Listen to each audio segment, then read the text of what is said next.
Hello, everybody. Trying to get things set up here. Who have we got? Go ahead and take a minute and say hi in the chat. And let us know when you make it in. Hi, Camille. Hi, Darcy. Hi, Alicia. Hi, Heather. Let's see, Cedar. Okay. Actually having a little bit of trouble trying to get my notes pulled up, which is really strange. Anyway, okay. So how are you guys this week? Are you looking forward to today's mentoring session? I hope you are. I am looking forward to it. This is a big one, and I don't tell you that to make you intimidated. I tell you that because I just want you to understand this one is like a pivot point. You know, we've been kind of working and trying to self-motivate and keep ourselves going and not get down and frustrated and everything. We've done all this work and set this foundation. And this week, what I'm going to teach you this week this week is the pivot point that is really going to just shoot your results forward. I love the stories that I keep hearing of people saying that they're starting to see little changes and they didn't realize things would have such an impact even already. Well, I love that, and I love that that is happening. You know, it is a little bit of magic. It's kind of funny that you can change such simple things, or just change one little way you're doing something, or how you're presenting something to your family, and it can really make that big of a difference. I love that so often solutions are simple. And I know that there's a lot to this program, so you're thinking, well, this program's not simple, but if you break it down into individual pieces, they're not difficult pieces. It's just focusing on whatever your next step is and just moving forward and making a little bit of progress in the areas that we're pointing out. It's only complex because you're getting a lot of information in a short period of time, but don't focus on the complexity. Focus on the simplicity on the other side of the complexity. We talked about this last week, right? You're looking forward to the parts that are really going to be just a piece of cake once you got everything set, once you've kind of feel settled into everything and your family knows about everything. And this is that week where it's the big introduction to your family. Now, I hope you saw that on your module. If you haven't printed your module out, I would suggest you logging into your computer so you can at least see it, and then have a notebook beside you, because I didn't put a lot of information like written out in this week's module. And I told you in the email when I sent it to you why. And this is my method behind this. I'm testing this out, and I'm kind of actually toying with the fact, or with the idea of maybe going back to the other previous modules and taking more out of the modules and allowing you to kind of fill in the blank a little bit more. So anyway, but you'll have to tell me what your opinion is on that when you get or when you have a minute, if you want to give your opinion on the little bit barer module. But anyway, the reason why I did that is because it was very intentional. This week has a lot of oh, hang on one second. Oops. Has a lot of really important detail information to give you, and if I wrote it all out for you to read independently without having to come to this meeting, I feel like it would be overwhelming. You would look at it and feel like, oh my gosh, it's too much to read, it's too much to digest. I really think this interaction back and forth, you being able to read what oh my gosh, I have this, sorry about this. I have this notification that popped up on my computer, and I think it's going to restart my computer. I'm panicking. I don't know, in 1 second. Let me see if I can get this.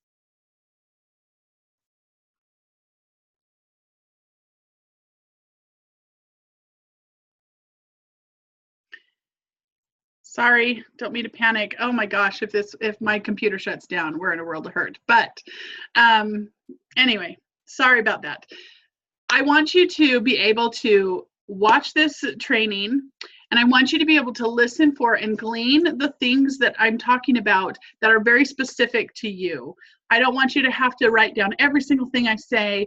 I don't want you to have to worry about every single tip. I'm trying to be all-inclusive to make sure that everybody who are at different stages that and give ideas that will help, no matter if you have little kids or whether you have big kids or whether you have a big span, or all the different suggestions I'm giving. I don't want you to be overwhelmed with how much information I'm giving. I want you to be excited and pick and choose the things that are perfect for your family. Okay, so that's why I left a lot of it very bare, with just kind of an indication of that there are places I'm going to be giving you more information, and I want you to be just really active in note-taking today.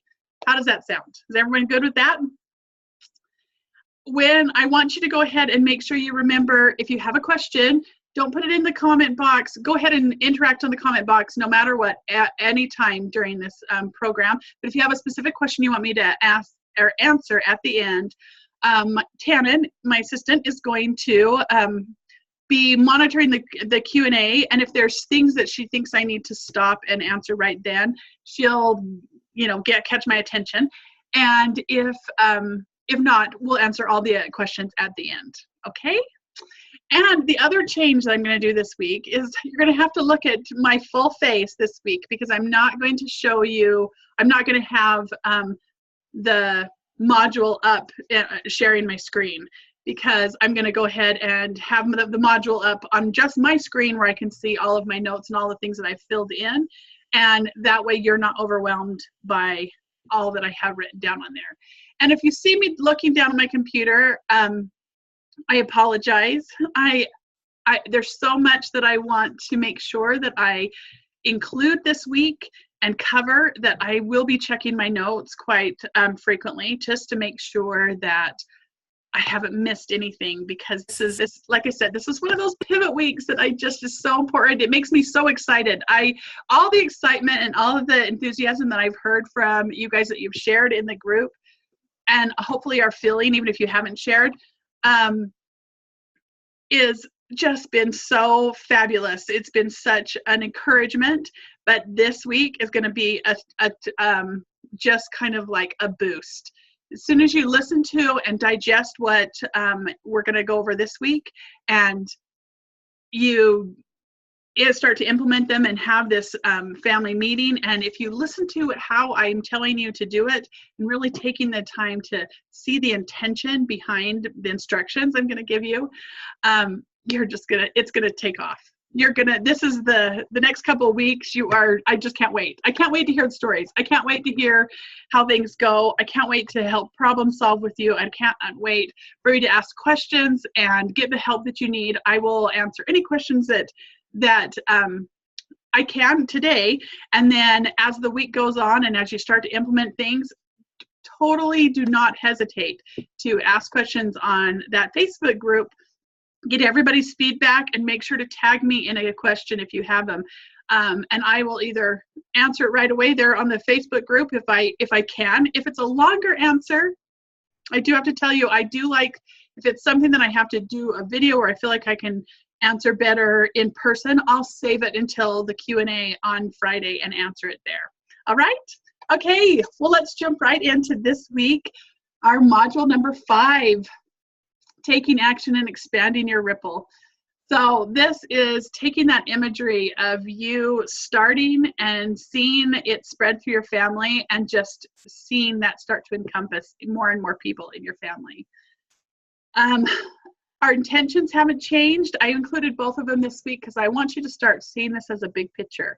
The next time we have a module, I'll add one more piece to it, and your intention will be complete. And that's something that I would highly recommend when I send out the 6 module number 6 in 2 weeks. Oh, that's the other thing I want you to focus on. Sorry, let me finish my sentence. In 2 weeks, I send you module number 6. I would encourage you to print out the intention page and put it up on your compassion not your compassion, your sacred space, with your compassion whispers and your permissions, so that you get the full big picture of, it's like your reminder about why you are putting so much time and effort into creating this, because of all these things that you intend to happen as a result from your families, participating in this program. Okay, but what I was going to tell you is I want you to focus on the fact that you have 2 full weeks to digest today's training. I am telling you, I know today is going to be long. It is going to be 92 minutes to 2 hours easily without Q&A. And that's if we can move through it as quick as possible. But I'm okay with that, and I want you to be okay if you have to get off, if you can't stay the whole time. You're totally fine. This is supposed to be flexible, and Tannen will be taking down timestamps so that you can know right where you picked off. You can know what to go back and review if you have to step away and come back. But I want you to actually set aside next week. We don't have a live training, but I want you to actually pencil it in next week to as if we did have a training, so that if you have any past recordings you want to catch up on, or that you have any, if you are caught up with all of them and you just need to listen to this one, I would suggest going back and listening to sections that you want more time to write more detailed notes or to kind of digest a little bit better. I would take advantage of next week as a really intentional catch-up week. And not because it's behind, just to make yourself feel like you are getting, having the opportunity to get some of the information that you just need to digest a little bit more, or that you need to take in for the first time, okay? So remember, this is a lot today, but it's a good lot, and you have 2 weeks to digest and implement it before we get more information. And this is hands down the biggest, meatiest module. So just be prepared for that and be excited. So our guiding principles today, we have all of them that we reviewed, and the 2 that we're adding today are: we're rewarding and recognizing effort, not ability, and empathy, not accusation. And I'm going to go ahead and incorporate talking about those just throughout the training, so those will come up in a little while. So our daily mindset practice, we've got a little bit of a recap in your module. I'm not going to take the time to read through the recap. I want you to kind of just see how each piece, I want you to read through that on your own and see how each piece has just kind of built on the next and is setting yourself up for what we're talking about today. And what we're going to talk about today is using praise versus using encouraging language, okay? So this is the Hokie language. We're going to talk about Hokie language again, okay? And this is the reason we're bringing this up today is because this is the week that you're going to start introducing your, at least the foundations of your system to your family, okay? And it's going to give you lots of opportunity to show your family. Sorry, I'm trying to read too many things at one time. Sorry. You're going to be involving your family members, and it's going to give you a lot of opportunity to show your enthusiasm and encouragement to them. But what we are often programmed to do is to offer knee-jerk praises like, good job, or oh, I love that, or that's so wonderful. You know, those type of mom happy kind of knee-jerk phrases that we're all used to saying. I teach this and I tell you these things come out of my mouth too. So we're not talking about these as, I want you to remember this is not 100% or nothing, okay? I'm just going to teach you, give you a little bit more background as to why this is such an impactful part of teaching your children, and why we're talking about it for this week particularly, okay? So you're gonna have a lot of temptation to use praising language But because we want to focus on having that culture in your family of learning and growth and giving people the opportunity and space and safety to learn and grow and be honest about needing that. We have to be conscious about how we encourage our kids, and you can't encourage your kids by using praise. And praise being things like I just mentioned, the good job, the way to go. I mean, way to go, I guess, is not as bad as some, but judgmental or labeling language, even when it's positive. And this is focusing on, let's see, when you use praise, this focuses on being perfect, okay? It's focusing on having a specific result. The word perfection actually means finished or final, like nothing else can be done, all right? And when you praise something and give it a specific label, even if it's good, or a specific judgment, or like pass a judgment on it, that is what you are saying, is that it's done, final, there's nothing else that can happen, and that's what you're focusing on. And so if there's no room for error, there's no room for improvement, there's no recognition of trying or effort or process, none of that. Praise also focuses on labeling the outcome as, like I said, like it's good or bad, it's absolute, it's someone has a certain talent or ability that it's either you are or you're not, right? It also focuses on judging, or whether the actions are good or bad. It sends the message that you either have pride in what they're doing or you're disappointed in what they're doing. Like, I approve of you when, or I don't approve of you unless. And that's really damaging to relationships. And when you have damaged relationships, it's not really a good environment for cooperation, for feeling loved and accepted, for feeling like it's a learning environment that you can teach and you have those grounds to teach and encourage. And so you can see how this, if that's one of the side effects of praising, how this would not be conducive to our program that you're trying to put together and that culture you're trying to invite in your family, right? You also don't want your kids to be constantly only doing things for the motivation of what people think. They're not dependent on someone else telling them their value. It really will create insecurities and self-esteem issues in your children. And in ourselves. We don't want to be labeling ourselves this way either. You can use hokey language when you're talking to yourself, thinking to yourself, as well as talking to other people. And I just want you to focus on using encouragement instead of the praise. And encouragement is just the opposite of all these things, okay? It celebrates the process. It gives you the opportunity to improve.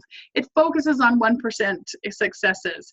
And it does all of that, whether you have specific results that you intend. Like, it doesn't matter if you actually get the actual result or the goal or whatever. It helps you stay focused and excited and succeeding, whether you're moving just on the journey, right? You're in progress, your improvement, and your 1% steps you've taken. It also focuses on passion and effort.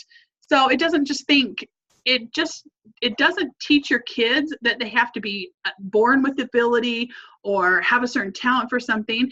It helps them focus on things that they are passionate about, things that they love, and the effort they put in behind things, hard work and perseverance. It helps focus on encouraging words, help you focus on problem solving, on having strategies, or the steps that you take to see the improvements or the successes that you're recognizing, right? And it actually gives your kids the opportunity, and you, well, I guess anyone, I don't need to direct this just to kids.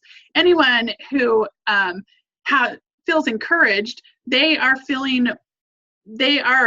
to look at where they're at and recognize meaningful experiences instead of seeing, judging whether it's success or failure. They look at mistakes as opportunities for learning and growth, and they really can embrace the journey of whatever they're working towards, right? Encouragement also focuses on decision making. It really embraces being brave and courageous and confident. It inspires worthiness, belonging, acceptance, shows support, and it really will help your kids have a better self-confidence, self-concept. They'll have natural self-esteem. I talk about organic results. This hokey language, this praise versus encouragement, using this kind of language instead of praise, all these things are organic results from just this one little change. Isn't this fabulous? It's just one little change. And this is why we are focusing on one of our guiding principles this week is recognizing and rewarding and recognizing effort instead of ability. So as you're teaching as you're introducing everything that you have created so far and introducing the next step to your family and really kind of bringing them in on all this process, you really want to focus on rewarding and recognizing their efforts as they learn and grow what you've been learning over the last several weeks, and not the ability that they have to do something perfectly. Okay, so that's one of our guiding, that's why we're using this guiding principle. And I want you to, if you can, look at the next page of where it says how to hokey for encouragement and to avoid praising in your module. It is page, I don't know, on page 7. Okay, I'm like, I don't have page numbers on mine where I'm looking at on my computer. But, okay, on page 7, I've written this out with the idea that you're applying hokey to positive labels and judging, as opposed to positive labels and judging. We talked a few weeks ago when we first introduced this and learned this about how to use that hokey formula to show self-compassion instead of negative judgment and criticism. We'll kind of go back and forth between the two as we talk about different things, because you can be positive and still be encouraging growth. Like you can be giving positive hokey responses to your kids, as well as offering suggestions and ideas of how things could be even better. And that's that inspire thing. But because there's times when it's not all celebration, happy, oh my gosh, this is perfect, I don't have to worry about anything else. Because remember, perfect is not even something you can obtain, right? But there's a lot of times we need to be encouraging, which is happy and positive, but it's happy and positive, but with kind of laced with, okay, now how can we make it better, right? And that's a lot that happens a lot when you are learning something new and you're teaching your kids something new, okay? Are you guys all understanding that? Are you with me? I'm checking out the chat here really quick. Okay. Oh, thanks, Eleni. All right. So I wrote this out as kind of a checklist to kind of, I'm hoping this will bring it even more, give you even more of a tool to kind of remember how to apply this.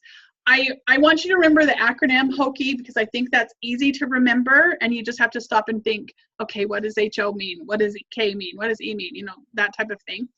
But this is just giving you these. I just said these. These is just giving you. That's funny, sorry. This is giving you a little bit more of a definition for each of the parts of the acronym. So honest observation, I want you, when you're doing honest observation, you're just describing what you see. So you're going to describe what you see. You're going to notice efforts. Remember, you're focusing on efforts, not ability. Notice efforts, process or the strategies, and how they created the outcome you're observing.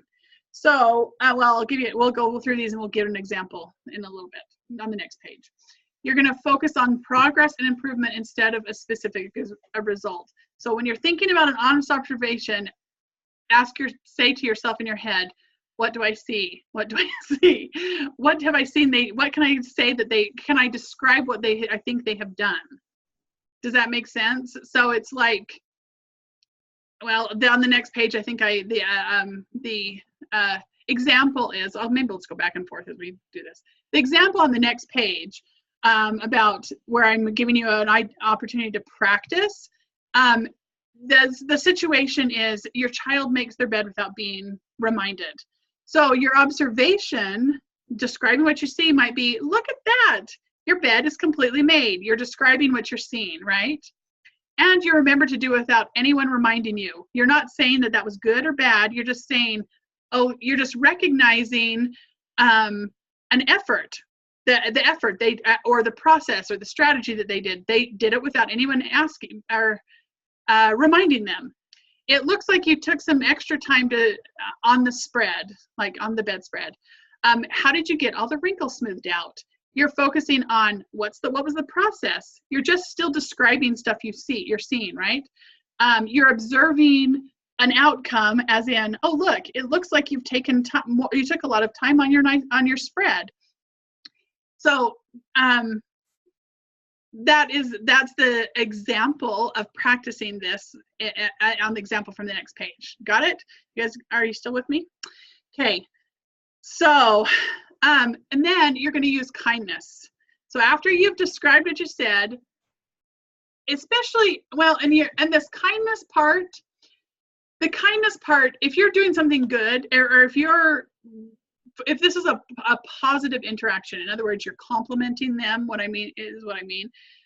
If you're just using hokey language to compliment instead of praise, to encourage instead of praise, kindness is not always a huge necessity to be like, okay, I've got to say something kind. Like, don't worry about that as much.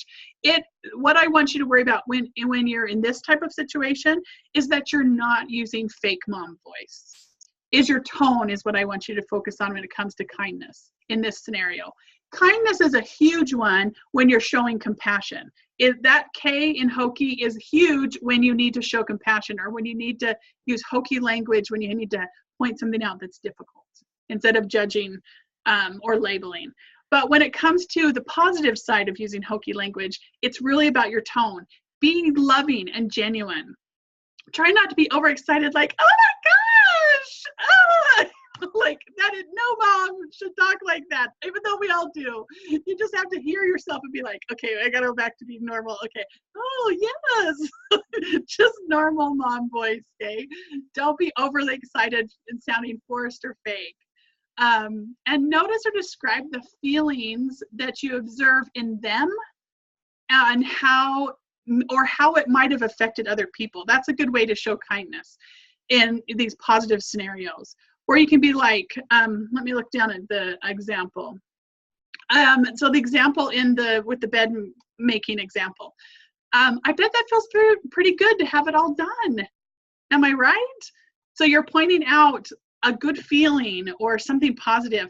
If it was something like helping one of their brothers or sisters, or something that they did kind to someone else, you might say, oh my gosh, I can see how happy that your brother is after you did that. Where you're, you know what I mean, where you're pointing out how what they did affected other people. You're pointing out the feelings that result from the action and the effort that they took. Does that make sense? Okay. And then when it comes to E for empathy. All right, so we use a lot of empathy when it comes to the negative side of hokey, like when you use hokey for compassion, right? And labeling, negative labeling and stuff. But when it comes to praise, instead of praise, you don't always need empathy. Sometimes you do, but sometimes it can just give you an opportunity to let them explain. So I don't want you to be like, how can I be empathetic when something good, like, there's not always something you can be like, oh, if you're telling them that you know, complimenting them on something that they've done well. Empathy can just, if you try to relate to how they're feeling, that can be a little distracting sometimes. So I'm just trying to tell you that empathy does not always apply in this, but the E always can be explained. It gives them that opportunity to let them describe things to you. Give them the opportunity to tell you how they feel. Instead of you telling them that you relate to how they feel, let them tell you how they feel. Does that make sense? So empathy is understanding how someone feels because you have experienced something similar, even if it's not the exact same. But in good scenarios like this, sometimes you just need to give them the opportunity to give that back. I feel like I just said that 12 times in the row. Sometimes I have to talk until it sounds right in what coming out of my own mouth. So I apologize if it sounds like I repeat myself. But so some example is going to be sharing examples about how or you can relate to what they may be feeling or have experienced, even if it's not the exact same situation. But again, that's not always something that you can do. Or recognize or validate, recognize the struggle that it might have taken for them to do what they did, and validate it with acceptance. Like, let's see if my example, like say something that they did well might have took a lot of effort, or was something that stretched them. You might want to recognize that, hey, I bet that was a stretch for you, but I bet you're so excited about your results. And then, or you could ask them about, you know, was this a stretch for you? How do you feel? Allow them to express how they feel about the experience. Let them describe their thoughts and feelings about their efforts. So in my example below, it said, I bet that feels pretty good to have it all done. Am I right? Oh, never mind, I did that. That was the kindness, right? I think your room actually feels cleaner with it made. What do you think? That was about the kindness. And then I know when my bed is made and I come into my room, I just can't help but smile. So you're relating to them how it happens for you, right? And I love how it seems to help me get my morning moving. So that's an example of using empathy, but you could turn that around and be like, hey, how did it feel to come into your room? And that would be giving them the opportunity to explain, okay? Now the last part is the inspire. You're going to allow them to describe what they want to do next, or what's the next level. This is that opportunity you have to give room for improvement. Or it also gives you an opportunity, especially if you're wanting them to feel encouraged, even though you know there's room to grow, for you to offer suggestions or strategies about how to move forward. And this is where you can, you're at the point where you can help them see possibilities and hope. And you can do this at this point because you've given them all that support by not judging, by just being honest and observing, by showing empathy and kindness, or allowing them to explain how they feel. You've set the tone in this one conversation that they're safe. And when they're feeling safe, you are in the position to offer help and suggestions. Because remember, I'm going to bring this up probably a couple times during today's session. Remember our hierarchy of needs from Module 3, that triangle. That second tier is safety. Okay, right after your basic human needs is safety. When you feel safe, then you're able to accomplish. Accomplishment is the second to the top one, but that foundation of safety has to be in place before you can feel able to have accomplishments or grow or go to that next level, okay? And that's what's genius about this hokey language, is just the pattern creates that safety and allows the opportunity for you to inspire or offer suggestions, or just give them the opportunity to, say what's next, that there, because you're all about learning and growth, huh? So there always has to be a place to go, right? There's always has to be a growth. And so going back to our example, but the reminding, or not the reminding, about the bed. So do you think this will help you keep your room tidy too? So the next level, you're just suggesting like, hey, do you think what's the next level is after making your bed, it's going to keep your room cleaner, right? So you're just asking kind of a question, giving an opportunity to think about the next level. You could wait for them to answer, engage them in the part of the conversation and say something like, I think you're right. I'm excited to see how this goes. Let me know if you need any help or suggestions. That gives them inspiration, knowing that you're there, you got their back, and if they need help to see what the next step is, they've got this great resource mom, right? So now I know, because this is so unfamiliar to you guys, it may not be super unfamiliar, but I know this whole concept of hokey is a little hard to get in your mind. I don't want to label hokey as hard. I don't think that's very good. Let's just go backwards.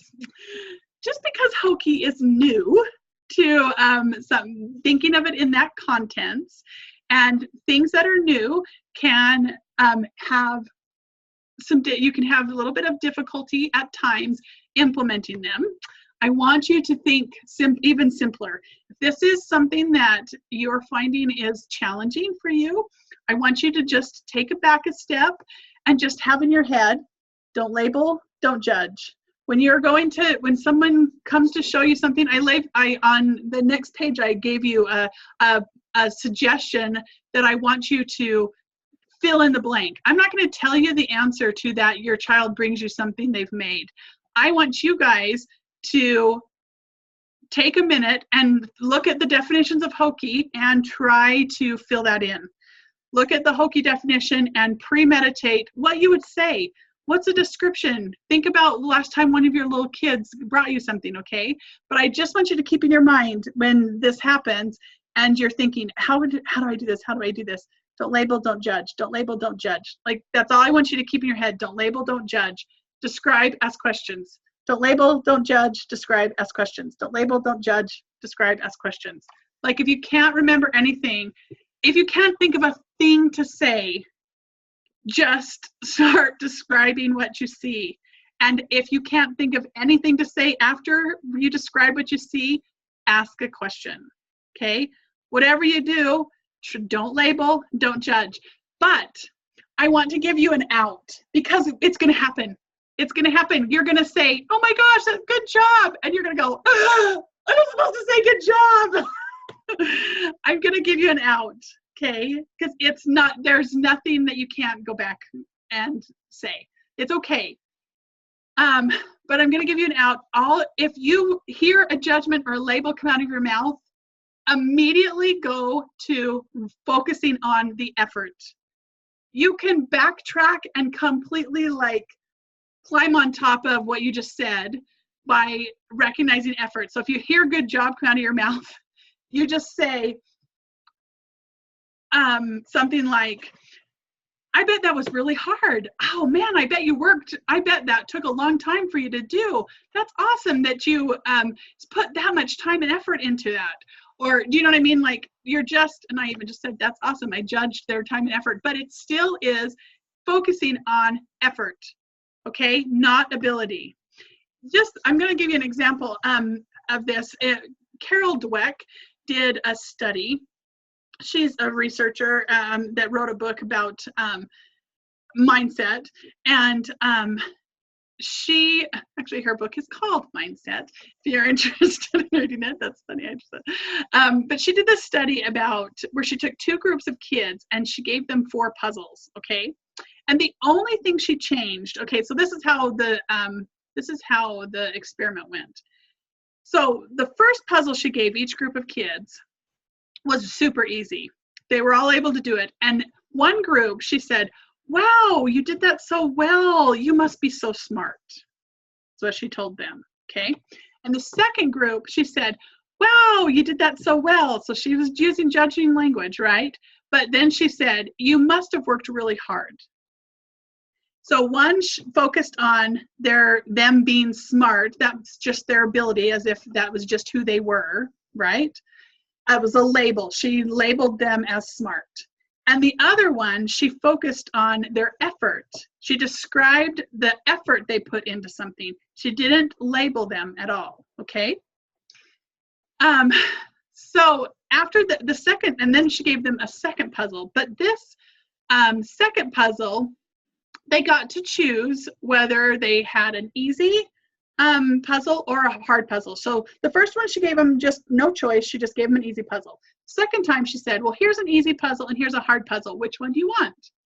All of the kids who she had said they were smart chose the easy puzzle, because they were, when you give a kid a label that tells them who they are, the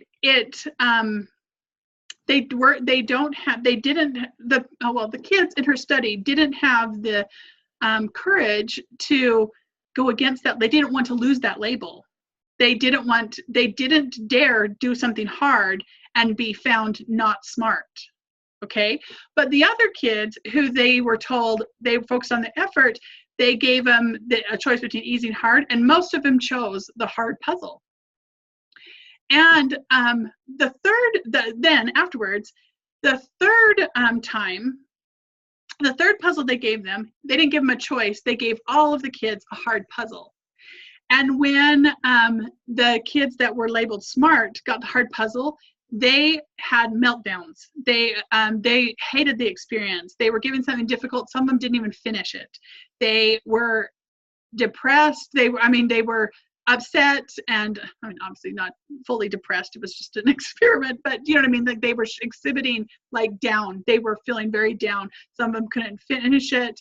The other group, a lot of them didn't finish it also, but they had more fun. They said things like that it was fun, it was a challenge, and none of them worried about whether it was finished or not.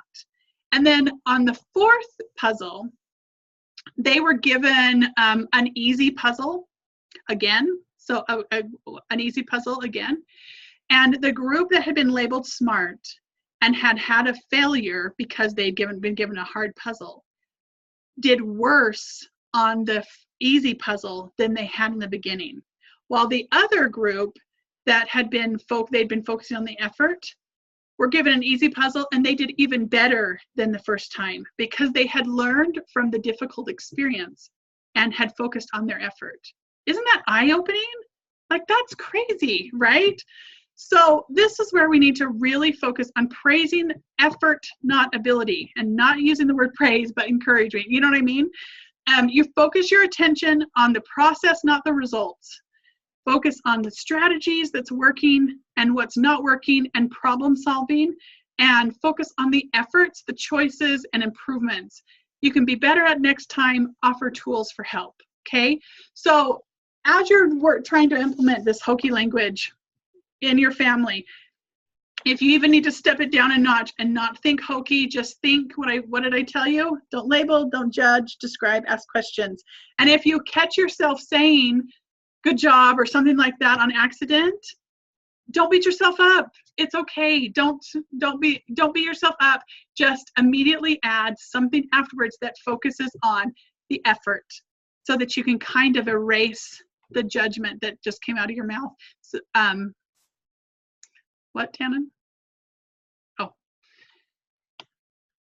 Oh, sorry. What Tannen's telling me there's something in the chat. Sorry.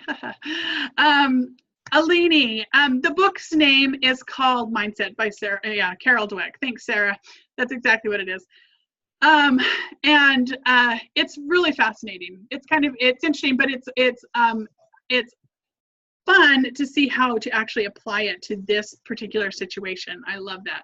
So that's our mindset. That's the mindset tool we're working on this week. Your daily mindset is just being aware and listening to that. So moving on to our vision work this week. So now that hopefully hopefully you have had a chance to have your family rally and kind of get some input from your family. If you haven't, you're not behind. It's just one of the steps you're going to be taking soon, and that's okay. So when you have a rally, you're getting everyone's input on what you think the guiding principles or your family motto or creed, what you want, what they want, right? From your family. Let me tell my helpers over here, they're trying to be quiet, but they're pointing at each other and stuff, and it's distracting me. I've got to try not, either go to the other room, girls, or try not to gesture. Anyway, sorry. I'm easily distracted. I need like to be in a curtained office or something where there's nothing around me, so I can make sure I don't lose my train of thought. Okay. So you've been putting up your command station, and you have been creating some curiosity and some anticipation with your family because you've hung up your board, you've got pictures up, you've been using it to advertise, the rally or family events or things like that. You hopefully have put together your ticket pouches and have a daily dues ticket in each pouch for each person. So you've got a lot of anticipation, and now it's time to introduce what it all means to your family. And so this is the rest of our training today is going to be all the elements that go into this introduction to your family. Now, last week we had talked, or this got brought up, the suggestion that should we tell our husbands what's going on?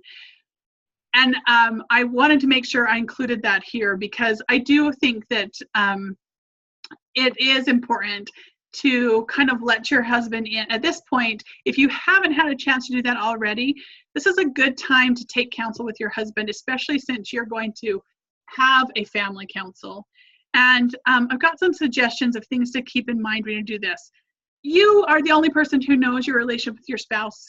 This is just recommended if you don't have a situation where your husband is home or your husband is in any way, shape, or form interested in doing this with your family. That does not exclude you from being able to have this family council that we're going to talk about here in a little bit.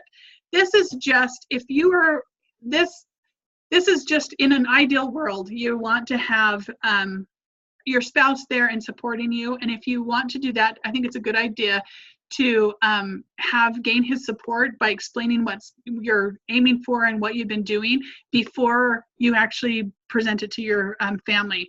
So you can kind of have a unified front.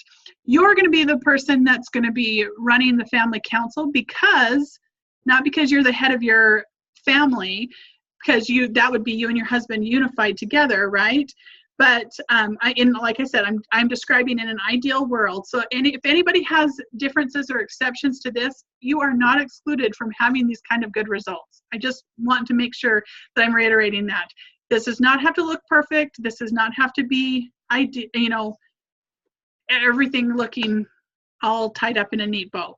But you're going to be as the home manager, which most of you you wouldn't be in this group if you did not feel like you were the person that was needing to figure out a system to manage all the work that needs to be done in your home. So I'm going by the assumption that you are the one who manages what happens when it comes to the home work and the kids in your house, okay?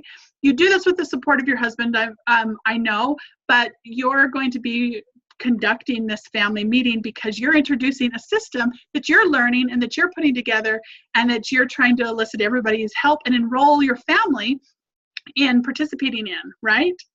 But you want to get your husband's support and help him to know and feel that you are, you want him to know that you need his support, that you want his support, that you believe, that he is part of this, and you're presenting kind of your plan to him.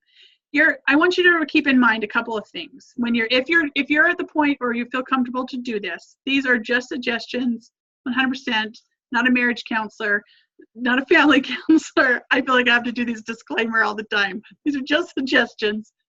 Take what you feel would work for you, and decide if any of this would be helpful, okay? So keep in mind, I would, first, before you talk to your husband, I would recognize, capture, and destroy any gremlins that you might have beforehand about talking to him about this.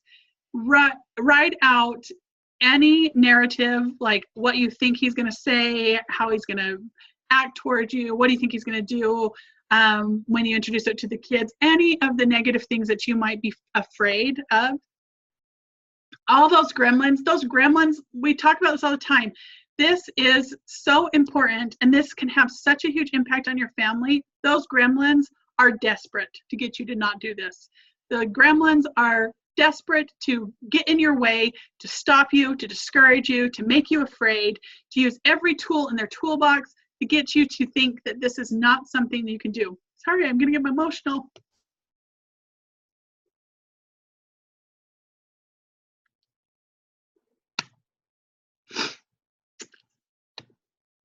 Sorry.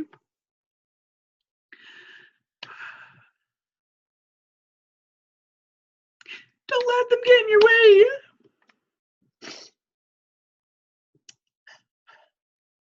A little verklempt. Talk amongst yourselves.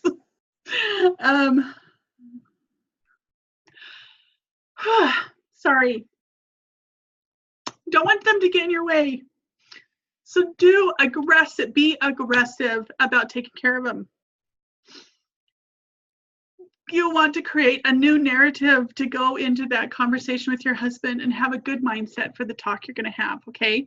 So get rid of anything. Oh my gosh, I can't believe how emotional this is making me. Remember that your intention is to share your struggles and strengths. So it's okay to be vulnerable. Thanks. To your spouse. It's okay to tell him, you know, I know that things always haven't worked. I know that I've tried things before and they haven't worked.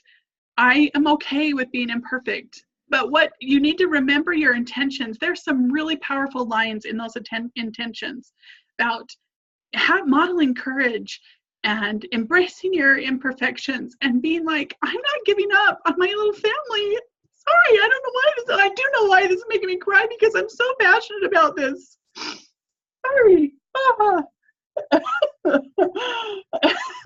Need Kleenex for mentor. Yes, Sarah, thank you. Oh gosh. But there's some really powerful lines in those intentions, and I want you to remember you're doing this and you're being brave enough to have this kind of conversation because you're not willing to give up on your family. You're not willing to give up on your kids. You're not willing to accept the results you've had so far. You want something better and something more. You want to upgrade your family. You want to upgrade your experience. And this might not be the answer, but this is the next thing you're going to try. This is the next thing on your journey. And that's what you're going into that conversation with your husband as. This doesn't have to be the thing. It doesn't have to be the it. It doesn't matter if it's just something you're going to try or something that is going to be the answer to everything, but you're giving yourself permission. You're giving yourself permission to take this step, and you're asking that he supports you. And that's something I want you to remember is you're not asking for his permission to do this. You're just asking for his support. You're really hoping that it'll work, and you're willing to give it a try. And I would even say something like that. Say, hey, you know, I'm really hoping it'll work for us, and I'm willing to give it a try, and we'll tweak it as needed. And I would really like your support and just describe what you want from him, okay? Because this is, and I really want you to own this as your stewardship. Because you've got to remember, you are the center of your family culture. And you are the center of your family culture because you are the heart and home of your family. I have got to not cry during this. Maybe I needed more sleep. You are the heart and home of your family.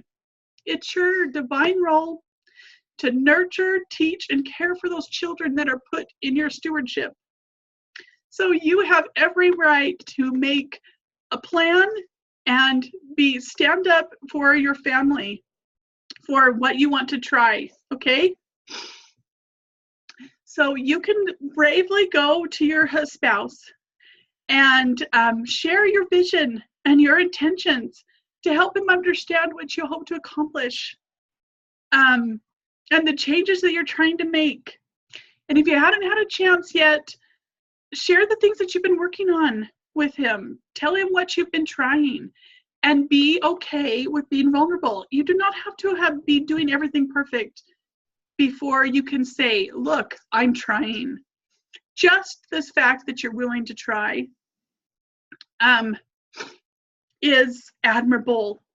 And that is totally the ground that you stand on when you say, look, you might not be all in on this, but I just need you to not get, basically you're saying, I need your support, but don't get in my way. And I don't mean to be harsh in saying that, but that's really what you're saying is, don't make it harder for me by mocking me in front of the kids. Don't make it harder for me by, acting like you don't care during our family meeting, or, all these different things that maybe are your worries. This is how you're asking support from him, is you're saying, this is how important it is to me. I know I'm not perfect. I know maybe there's past evidence that things I've tried before haven't worked, but that's okay. You're not giving up. This is the next thing you're going to try, and you're asking for him to support you by helping you. And, who knows, by taking this opportunity to kind of allow yourself to be that vulnerable and be that honest about where you feel like you're at and what you're willing to try, it might be just the thing. You're not telling him things to do, like you're not saying, you're going to have to do this and this and this and this. That's not what you're doing. You're just saying, support me, by not making it harder, by helping encourage, doing it with us if you can. You're wanting to give him this space and this opportunity to do it. If you have a really good relationship with your spouse, then this should be a no-brainer. But it shows a lot of respect, and unity to take time to go and have this conversation with him, and still allow him to allow yourself to be seen as vulnerable and imperfect, so that he can. He's not expecting something from you that you don't know how it's going to turn out. All he knows is that you're willing to try something and you're working hard on something that matters to you. Does that make sense? Oh, hopefully that's the last cry fest I'm going to have. So that's my tip before we even start on the family council, okay? But I am suggesting that this family council that you're going to have is more, you've kind of had these like little kind of warm-ups by having little family fun nights. You've had a warm-up having a little rally. Now a family council is a lot more serious. It's going to be a lot more involved, but you've had these little warm-ups. I'm hoping that those things have warmed your family up to not being intimidated by asking to come together to do something serious, okay? So I want you to call it a family council. I think the word family council shows respect and to everybody involved. It shows you're a unit and everybody's voice needs to be heard. That word council means everybody is important and part of it. It's not a democracy. Do not be fooled into thinking I'm telling you that a family is a democracy. It is not. You are the head of you are the person who is conducting this. You have a purpose and you have the final say, obviously, but you need to make sure everybody knows that what they have to say and what they have to contribute is totally important to you and part of it. Oh, I actually need a drink. 1 second. We're already an hour in. Okay. So I want you to hold the family council, and I want you to plan this with 4 or 5 objectives. Okay. So you're going to introduce your motto or create the thing, what your family has helped you create and how you've put it together. You're going to introduce your family command station. They've been seeing it. They just don't know kind of what it is. They might have asked you some questions, but you're going to give them the full dig about everything. You're going to give them the whole scoop. And then you're going to set some family goals.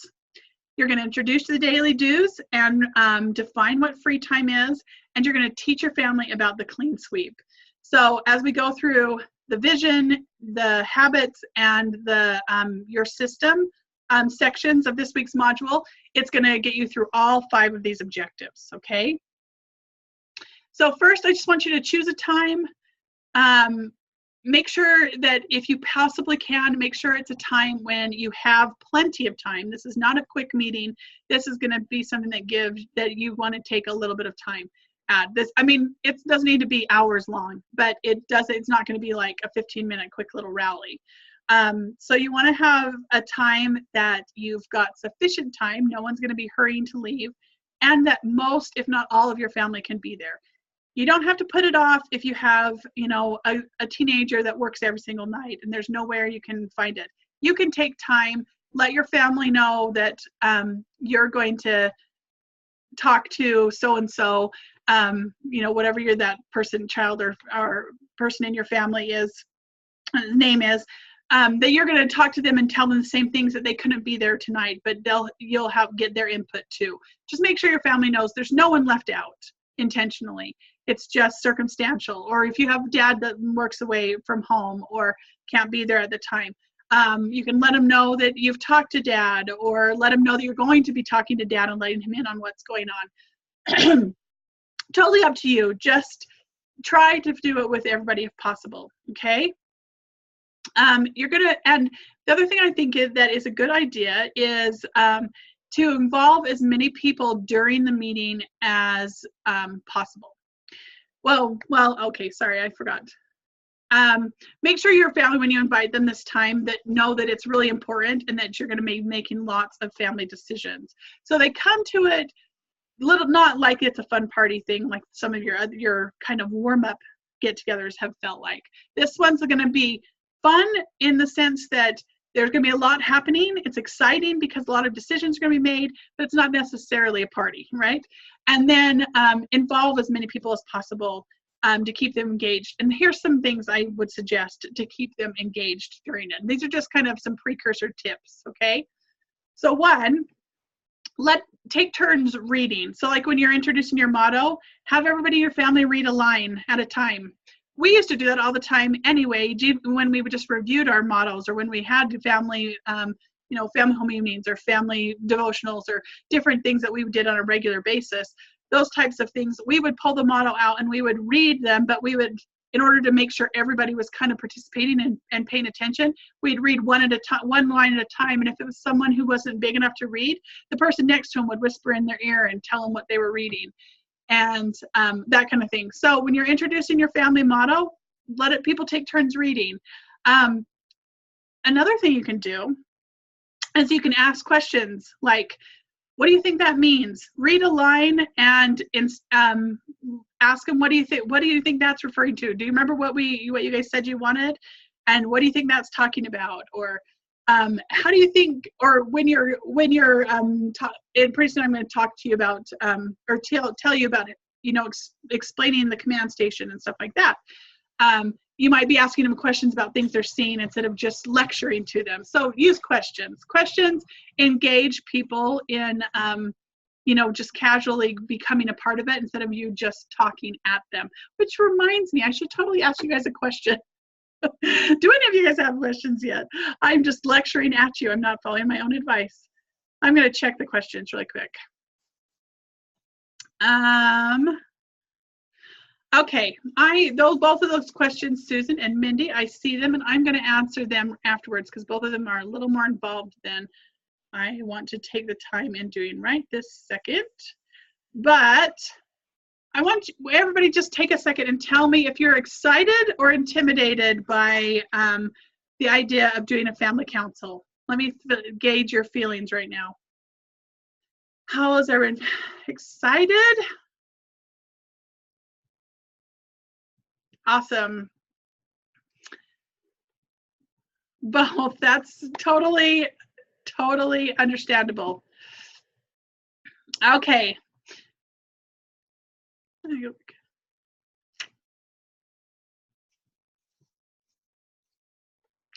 You know what, Susan, you said you're feeling, you're worried that it's going to go over their heads. Well, I'm going to, like I said, one of the reasons why I didn't put every single suggestion in the module is because I'm going to tell you different strategies to do for all ages of kids. So don't worry about that. It's not going to go over their heads. It's because you actually need to recognize that you're used to talking to your own children. If you have little kids, you're a million times a day describing things at their level. You're going to be able, when you're going to be standing in front of your command station, you're going to be talking to them because you're used to talking to them as little kids, right? If you have a huge age span of children, your big ones are going to recognize that your little ones need to be explained in a different way, and you can say things more than once. But involving your kids by asking questions and stuff like that, use your older kids to answer the questions. Ask little kid questions and then ask an older kid to maybe explain in more detail or something like that. And you can also tell them and then have them teach back to you. You will be surprised at how that one technique right there, just asking them, just after you've told them something, say, what did you learn? Tell me back, teach me back what you learned. And just hear what they have to say. My daughters are laughing at me over. I really need a screen. They're rolling their eyes because they know that I make them do this all the time. Tell me back what they've learned. They're mocking me, but at least they know how that works, right? Anyway, you could, for the older kids, have someone take notes, or maybe your spouse, if you want to give your spouse something to do during it to make him feel like he's part of an important part of it. Go ahead and have him be the note taker or the person that writes everything down, or have one of your older kids do that. That's another way to get them involved. If you have someone who's really disruptive or someone who's having a really hard time, now I know this is might sound wacky, but give them short errands to do. So this is a love and logic technique to manage a classroom, actually. If you have someone that's disruptive, ask them to do something. Like say, hey, would you go grab me my water bottle? Or would you go check and see if we fed the cat? I can't remember. Just run back, come back as soon as possible, really quick. Just run them on just a simple, and it's like it distracts them from whatever the motivation is behind why they're being disruptive. Maybe they're bored, maybe they're antsy, maybe they're not understanding something, maybe they're overly tired, or I don't know, it could be all these different reasons. Just giving them that little bit of a distraction and making them, when you give them something to do, you tell them you notice them, you tell them you need them back. It gives you the opportunity to tell them that you need them back as soon as possible. It's whatever reason, I'm not sure why it works so well, but it really does. Just make sure you let them know that you want them back as soon as possible.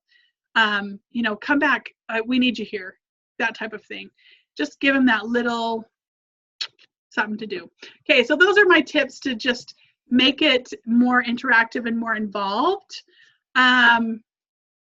But let's go really quick into the instructions. Okay, I need to look at my notes for a second, sorry. Okay, I mentioned this at the beginning, but I really want you to understand right now, this is Tannen's time stamping that we're going to start talking about how to actually do the family council right now. And if you don't have an extra paper or the module or something to write on, make sure you have extra notes, because I want you to be particularly listening to the inspirations that come to you. Right now, you are listening to this, this mentoring session with a learning eye and heart, right? Your ears and heart. You are open, and you came here hoping to learn something.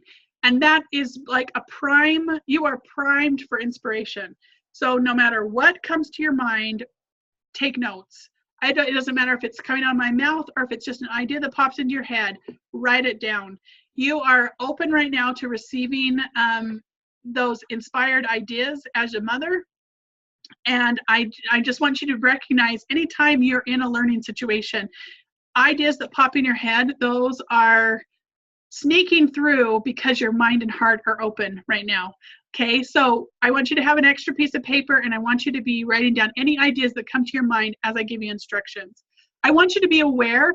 That's why I'm giving you 2 weeks to digest this, because if you need to listen to this over again, there is nothing wrong with that. I would encourage you. I would just plan on listening to this section over again. I would not for 1 second think that you're going to be able to digest everything and pick everything out the first time, okay? I would listen to it, write your notes that come to mind, and then listen to it at this section again right before your meeting or when you're making your final plans or whatever for that. Just go ahead and recognize that the instructions I'm going to give you, I'm going to be a little bossy and telling you exactly how I want you to do certain things and the order I want you to say things. And I'm even going to go so detailed into telling you how to transition from one thing to the next. And I'm doing that not because I don't think you're capable of doing it. I'm just wanting you to hear an example. I'm wanting you to hear the example of how things move, how you can smoothly connect all of the pieces. You have laid all these preparations over the past 4 weeks. You have been doing all these personal preparations and laid all these foundations, and the order that we've done things are all contributing factors to having kind of these organic results. So often we introduce things out of the blue to our family. We say, oh, we made a new chore chart, or we made a new, we just learned something and we're going to implement it right away. And you introduce it to your family and it blows up in your face. And that happens because you haven't created those foundations. We have totally done that. If you have been just even implementing 1% in this program and digesting things a little at a time and putting or even in the starting mode, you only have to be 1 step ahead. You literally only have to be 1% ahead of where people you're teaching. Believe me, you don't have to have everything done perfect. You don't have to have done everything in the modules. You don't have to have listened to everything in the modules. There are pieces that you've laid foundations, and if you haven't done the key pieces, like had a family night or had a little rally to create that experience of letting everyone feel involved in it. If you haven't done those, yes, do those before you do this family council. But recognize that these foundations and the preparations, they are so key. And I am going to be teaching you, I'm going to be modeling what I would suggest you do. You adapt it for your personality, your feelings, but I really want you to be aware that there is a method to my madness. There is definitely intention behind the order and how you talk about it, because we want it to we want it to be easy. Remember, one of my guiding factors in life is don't do anything, make anything harder than it needs to. What needs to be simple, it needs to work. I want you to get the results with the first time, if possible. I want you to see positive results. So, all that being said, I just want you to realize that this is, the things I'm going to talk to you about all go back to what I'm going to model and tell you is all going back to that inspire, not require. You are wanting to inspire your family, and the preparations and all the foundations that we put into place, like your command station and things like that, those are the things that are with your help to help your kids understand what they are and just talk about them on a regular basis. That is what inspires the cooperation. That's what inspires your family to enroll. That's what inspires your family to feel like they want to contribute, instead of feeling like mom has just dictated out a bunch of rules and they have no freedom in their life and they should be devising new ways to make your life miserable because they're in a constant power struggle with you. You know what I mean? So that being said, first thing you're going to do with your family council, so you've invited everybody, they know it's a serious meeting, you've talked to your husband or prepped to your husband, everybody's planning to come and you're ready. The first thing you're going to do is you're going to reveal your finished motto or creed or guiding principles, whatever you decided to call it. I actually think I would, and I think I might do this in future versions of this program. I might have you print out labels for the different sections in your station. But if you have a whiteboard, you might want to just take a whiteboard and write vision above where you put your pictures, and write tracking above where you put your names, and write guiding principles where you would put your motto. But I like the idea of that being labeled as guiding principles, because then you can put things like permissions or other things that are encouraging, maybe a quote that you find that you might think might be encouraging to your family. They're just guiding principles. You might put, if you're religious, you might put a picture of your religious symbol or thing like that, something like that on your board in that section also. Does that make sense? So I like that being labeled as guiding principles, even though your motto or creed might not be labeled that. Does that make sense? And then the last section, I feel like my crying made me have a stuffy nose. Sorry, hang on a second. I can't believe I just did that on camera, but I like got an hour to talk and I feel like I'm talking through my nose. Okay. Oh, so much better. Okay, so the final, I'm so sorry, I cannot believe I just blew my nose on a call. Oh well, there you go, raw. Anyway, the final section is things to look forward to. That's what I would label the bottom section. And we're going to talk about that, what you're going to put in there today. So, vision, tracking, guiding principles, things to look forward to. So I would I would say, hey, you guys, after last week or whenever it was that you did your rally, I took everything you guys suggested and this is what I came up with. And I would tell them that you're going to hang the motto on the board, and I would take the time to read through it. And like I said, if you want to involve everybody, read a line at a time. But as they read a line, I would remind them what it is, what that line meant, what was that inspired by. Say, just explain what it means. Giving them some context so that they recognize that the things that they suggested really are included in the motto, but also things that maybe you're wanting to teach them or to help them focus on. Help them recognize what those different parts of the creed or motto mean. It doesn't have to be a huge explanation of each of them, just a little bit, so that it's not just a bunch of empty words, okay? And hang it on the board and tell them, we're going to put it on this command station and say, come on, let's go on a field trip. Let everybody, so you've been, maybe you're sitting in your living room and you're having the meeting. You might start it with a prayer or something like that if that's your family culture.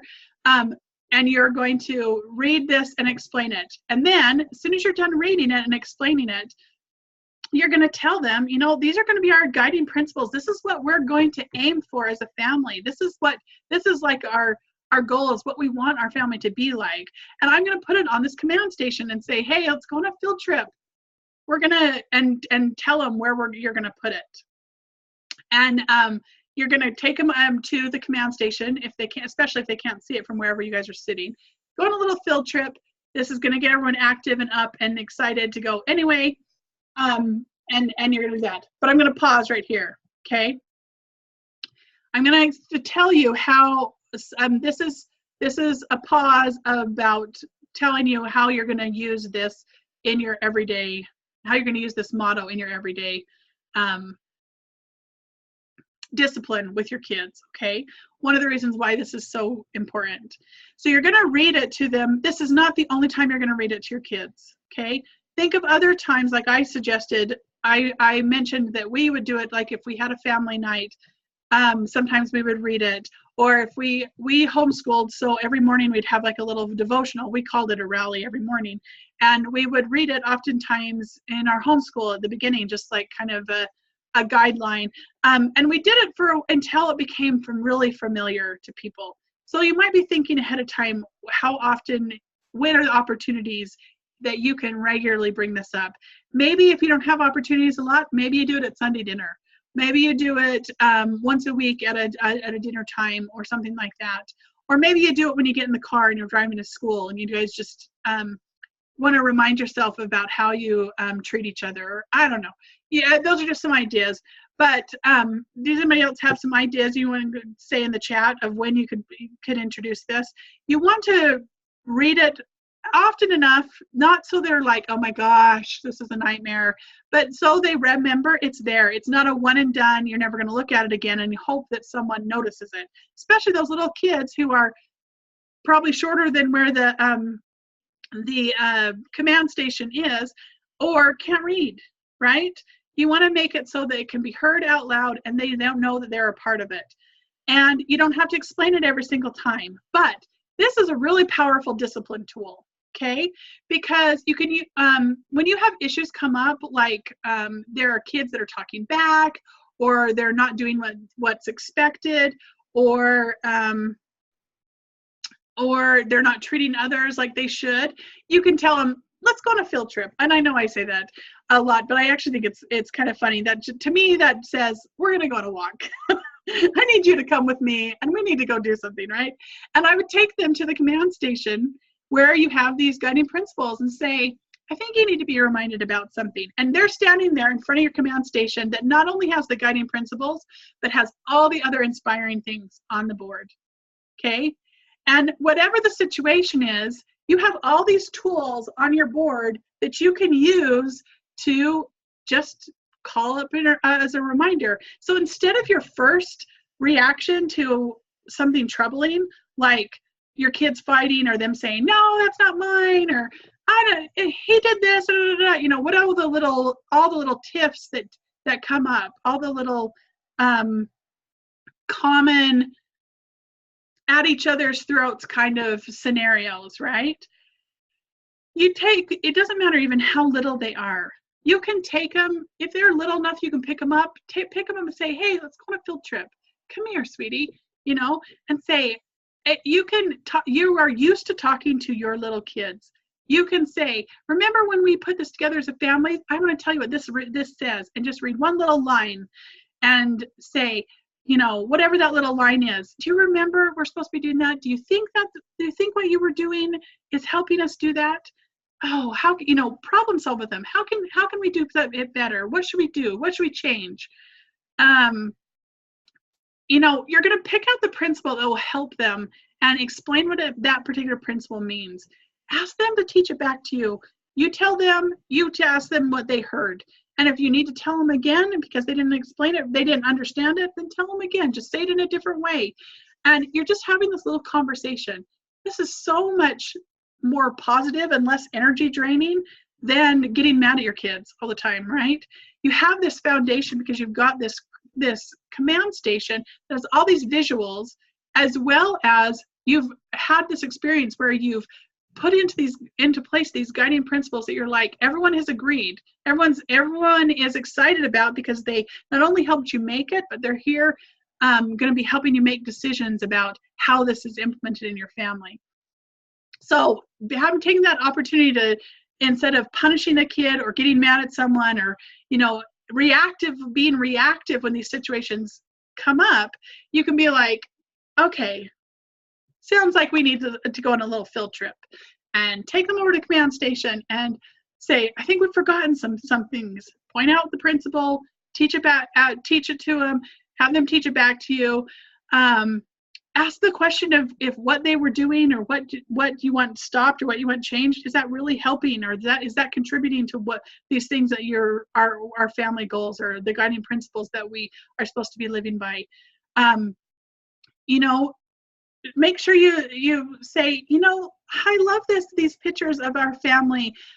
Look how happy everybody is. Do you think the way we were acting is helping us be happy like that? I mean, I'm talking to a little kid, because I know it's easier to explain it to an older kid that you think has more reasoning ability, but I'm just kind of giving you a little kid version of this. But, you know, like, look how happy we are here. If you're fighting and we're not happy, you know, if you're picking on each other and not, you know, whatever the principle you picked out, whatever the line is, and not doing that line, yeah, we're not going to be happy like this. You know, you have all these pictures you can start pointing out. You can say, if we can't work to, the thing in the section of things to look forward to, you're like, look, we're not going to be able to do this if we can't work together. You have all these little inspirations, okay? And then you go back to them and say, you know, how can we fix this? Basically, you've just pointed out what you were just doing is breaking this. We can't have that. I can't let that happen because look at all this stuff we have is so important, right? You've got this whole vision. And then you give them the opportunity to figure out what can we do different. It gives you the opportunity to be able to say, you know, how ideas or strategies of how to fix it. And another thing this board gives you with this guiding principles is it gives you consistency. Because you have something written out in black and white. It is not something that mom is pulling out of her head whenever she needs it. It is totally something that you have in black and white that you can go back to and be consistent in what you're presenting. Not only did the family all contribute to it, but you have something that you can go back to and say, this is what is important to us. Remember, we agreed this. And consistency, again, that goes back to that hierarchy of needs, right? Those Maslow's hierarchy of needs. That second section is safety. Consistency is one of the things that provides safety. Consistency, structure, things that they can count on. When you get mad at your kids and you are reactive, as opposed to being having something that you can bring them to and remind them about the principle, it's so, I mean, your reactive seems spontaneous, unstructured, inconsistent, chaotic, right? But something structured like this is so much safety, so much consistency, so much they can be counted on. They will start to respect you so much more, and that respect is huge when it comes to getting kids to listen to you and to do what you ask them to do. You know, there's a lot more to these little problem-solving things, this discipline things that I could teach you. I actually just to kind of give you something to be looking forward to, I am going to be teaching an online version of Parenting with Love and Logic. It's a 6-week course, and I'm going to start that in June. So it'll be a perfect something to look forward to if you feel like that you might want some more tools like this to go right along with supporting your family work system. Okay, so we're going to get this whole system into place, and then that might be a logical next step for some of you who want some support in problem solving and learning to handle certain types of situations and problem solving those with your kids. So I'm just putting that out there so you kind of have that in the back of your mind and be starting to think about that.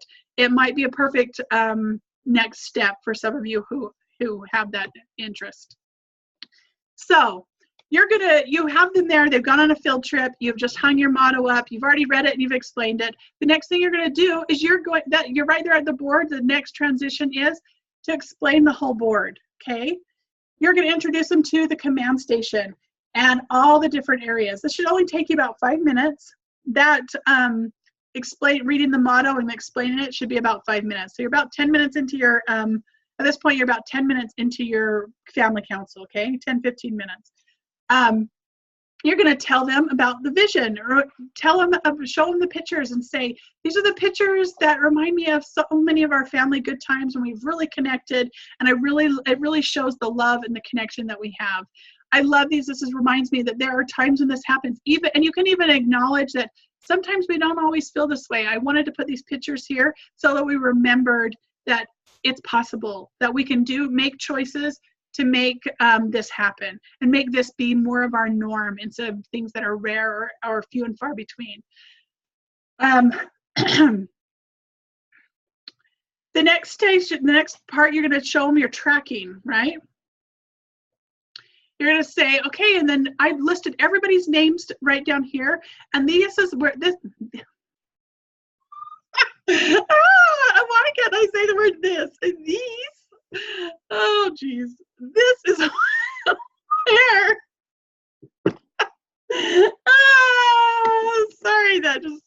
funny.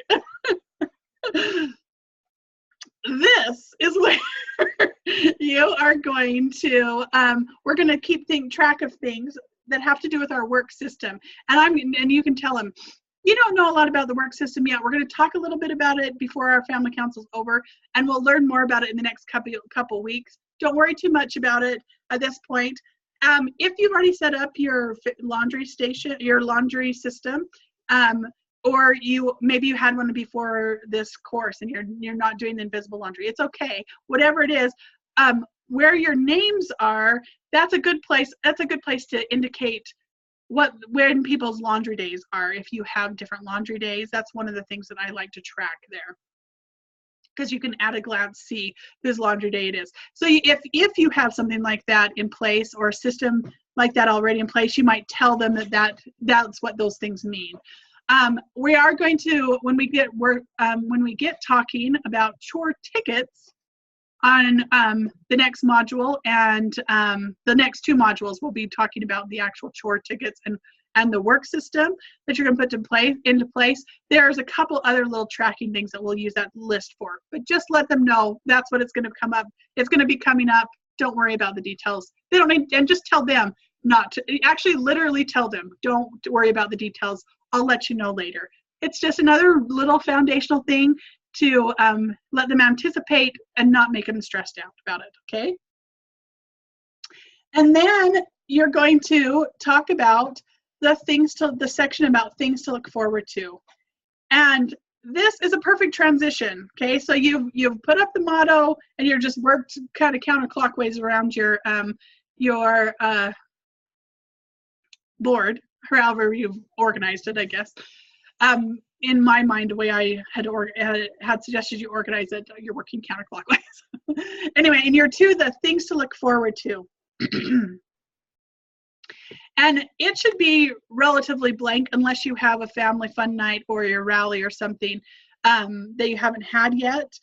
Well, no, because you probably don't have anything on that section, because you wouldn't have the family council until you've had a family fun night and a rally. But they're familiar with having things put up there, right? So this area should be blank. And this is what you're going to say. So what should we put up here? What do you think we should put on here first? Say, let's go back to the living room or wherever you're going to be and say, let's talk about it. Let's brainstorm things that we want to look forward to. Now, this is the next section you're going to do. You're going to be setting one or two family goals. All right, and I want you to start this out by saying, let's brainstorm a whole huge list, and it does not matter how big this list gets. It does not matter how grand of things get put on there. Whatever someone says, you put it on the list, okay? It does not mean you're not committing to do everything on the list. This is a brainstorming list, and brainstorming list is, you can tell them, say, we're brainstorming, we're gonna write down every idea that someone throws out there. And just tell them, it doesn't mean we're going to do all of them, but we're going to choose from this list some things to look forward to. So let them unrestrained dream. It could be trips or vacations or events or projects or just little outings or changes you want to make in your home. Ask someone to take notes. So whether it's one of the kids or your spouse or something, ask them to take notes. And you could even post the brainstorm list up on your board if you had room.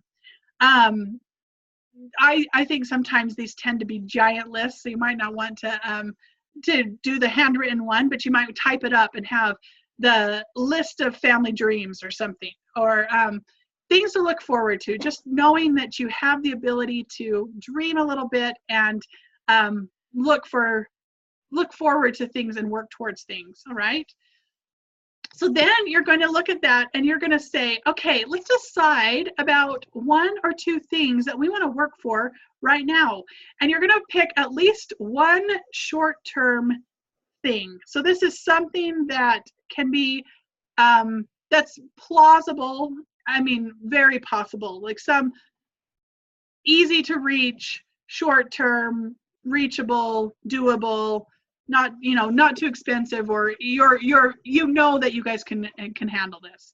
It could be something like you know, going out to eat or going to do something fun as a family, or just some little event, just almost like your family fun night kind of things. Just something small.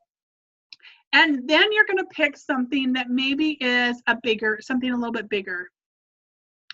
And you can tell them, you know what? Oh, that, you know, you can nominate have everybody nominate a couple, but and this is not something that's open-ended to where you have to be susceptible to like your family. Like I said, this is not a democracy. It's not a majority vote wins.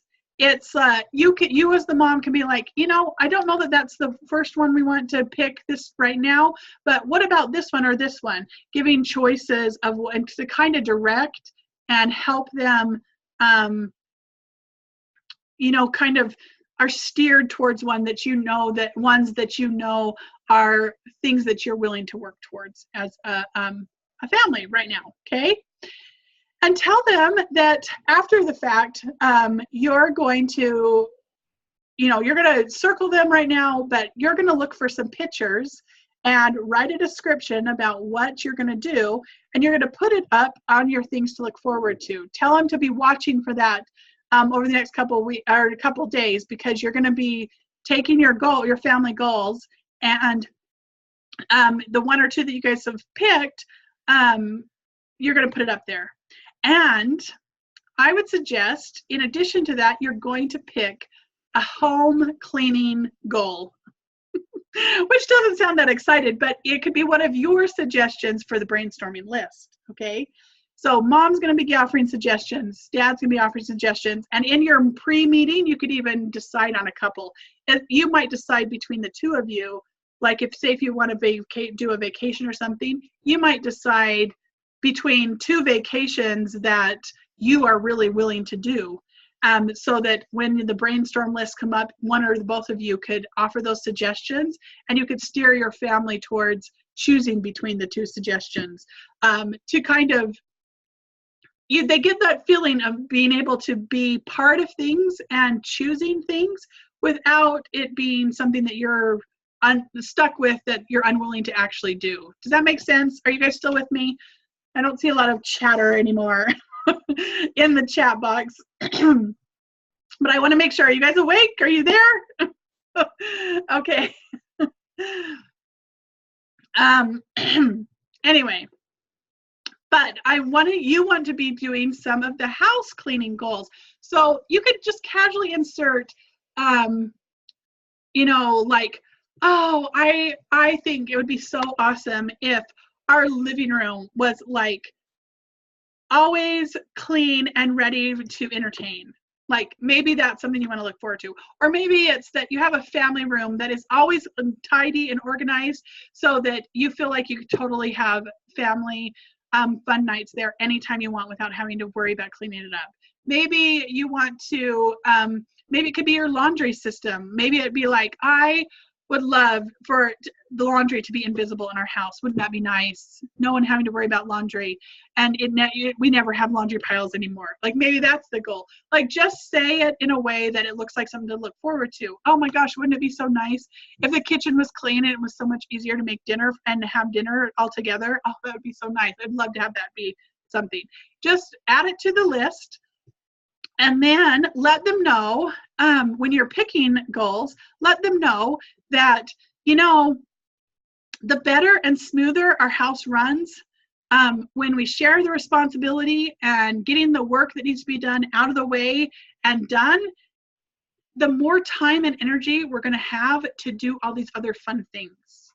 Okay, I'm going to repeat that.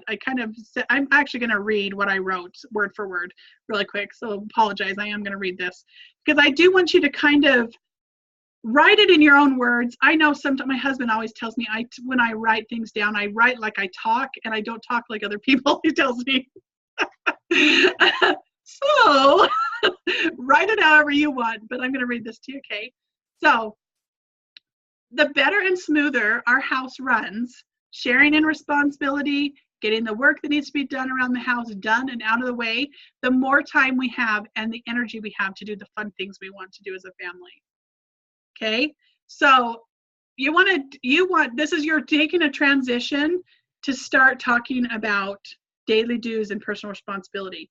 So this transition is you've just set some family goals. You've just shown them the command station. You've shown them the vision of what your family can be like. You've laid out the guidelines. You've told them, you've just had a brainstorming list, and this brainstorming is going to take you probably another 10-15 minutes to brainstorm and decide on what you want to have as a goal, or one or two goals. And then you're going to say, we really need, our home needs to run smoother. If our home runs smoother and we all contribute, we work together to have take some responsibility, we get all the work that needs to be done finished and out of the way, then we will have so much more time and energy to do these fun things. We can't, if we never get out of the house cleaning mode, if we never get out of just surviving, we're never going to have time to do this stuff. Does that make sense? This is the transition. You're making the connection between pitching in and working around the house and getting to do these fun things. These goals and this family fun, these things that you've been laying the groundwork for, and all this vision and this command station you set up, all leads to the fact that if you're constantly just surviving and just cleaning and picking, in constant recovery mode, then you never have time to do anything else. And that is not fun. That is not fun. You don't have time to do all this other stuff that you want to do. So, and I'm going to insert here, and I put this on your module. This is one of the things I actually wrote on there. I want you to be very careful to stop claiming that everything is your job. And most of us do this by telling our kids, I need your help. I need your help to keep the house clean. I need your help to do blank, blank, blank. What you're doing when you say that is what you're really wanting them to understand, that they're not usually mature enough to understand, is you're not telling them, I need your help. You're telling them, I really need you to be responsible and dependable. That's what you're telling them. You need them to be responsible and dependable. You don't really need their help, but you need them to be responsible and dependable because you've got other stuff to do. You can't be doing what they're supposed to be doing at the same time. But they're not usually mature enough to understand that. Okay? So when you say, I need your help, what they hear is, Mom is overwhelmed. She can't even do her job. I've been to school all day and I've just been told I have a million things to do and I haven't got any free time. I never get to spend time with my friends, and Mom can't do her job. And so she puts it on me. It just isn't fair. This is horrible. I don't want to be a grown up. All they ever do is work and are grumpy and boss people around. That is like literally the opposite of what you want your kids to learn from you, isn't it? And we are unintentionally teaching them that by saying things like, I need your help. This is one of those really simple things. It's like almost a superpower. Just stop saying that. Always talk with the message that it's just a well-known fact that it's their job. Their personal responsibility is that's just it. It's your personal responsibility. It's not Mom's job, not my job. It never has been my job. And if it's not my job, then it's not me who needs your help. But our family needs us all to pitch in and work together so that we have time and energy to do the things that we want to do, to have the family culture that we want, to have those experiences and those connections and those relationships and those feelings with one another. The message you want to send is adult life rocks. That you love being a mom, and that you love having a family that works together, and that you plays together and dreams together. You love having the idea that everyone's part of the team, that you all are a collective. You have that kind of tribe mentality, right? That's what you want to cultivate. And you always have time and energy to do your favorite things, just like as everyone who pitches in and does their part, they'll have time and energy too, because no one will be overworked. All right. So again, after you've picked those, I want you to find images. You might even find the first image, since you're going to talk about daily dues, to your, oh my gosh, to your kids. Man, this is like the worst. I keep crying and blowing my nose and all kinds of awkward things. Thanks for sharing, right? Anyway, you're going to find images that it could possibly be, the first one you might have are just an image of a clean room that says, you would put the description underneath it saying, I've done our daily dues. That might be one of your first goals, where everybody has a family, a clean room. And that might be the first one you put up for cleaning, or, it could be any others I explained. This is after you've talked about that, this is a perfect transition to tell them about their daily dues. Oh my goodness, I know I told you this is going to be a long one. I'm not even going to apologize for how it's long. I gave you a warning. I know that you can get off anytime you want, and you can come back. Sorry, I'm looking at how much I have left to say. I'm not even going to apologize. This is good stuff. So I just am telling you, I don't feel offended if you can't stay. And if you have a question and you can't stay live to answer it or to listen to the answer, still put it in the Q&A or put it on the Facebook group if you can't stay and you want the answer live. I am doing the Q&A on Friday, the live Q&A, so you can put it on that also. Okay, so you're going to be introducing the daily dues and defining what free time is to your family. So if you recognize in your family council now, you're about 20 to 30 minutes into your family council. I recognize that your family's going to be fidgety, especially if you have little ones. So this is going to be get up and be interactive for this part. You're going to introduce your daily dues. So come back on a field trip, go back to the command station and look at your pouches.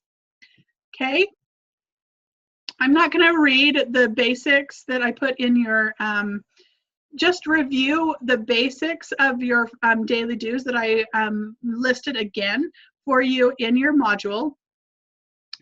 But I want you to focus on the 4 basic rules that must be followed. We've talked about this last couple of weeks. The fourth one that I could not remember when I was saying this before on our other, I don't know if it was in the Q&A or on the module or on the mentoring session last week, but I was trying to review them by memory and I could not remember what the fourth one was. And so anyway, how embarrassing. But that's okay, because I'm imperfect too. The fourth, I want you to actually focus on the fourth one right now for you. So each member has the daily dues exactly the same. You can't add any other chore, and free time happens when the work is done. The fourth one is you cannot introduce daily dues as a family standard until you have begun modeling what it looks like. Now, what I want you to focus on is the word begun. This does not, I don't even know if that's a word. I say that out loud. That sounds funny. That just means you have to have started. You have to have a 1%. You do not have to have this perfect. You do not need to have everything in your daily dues working. My suggestion for something to remember when you are introducing these daily dues to your kids is to tell them about your struggles and about your strengths, okay?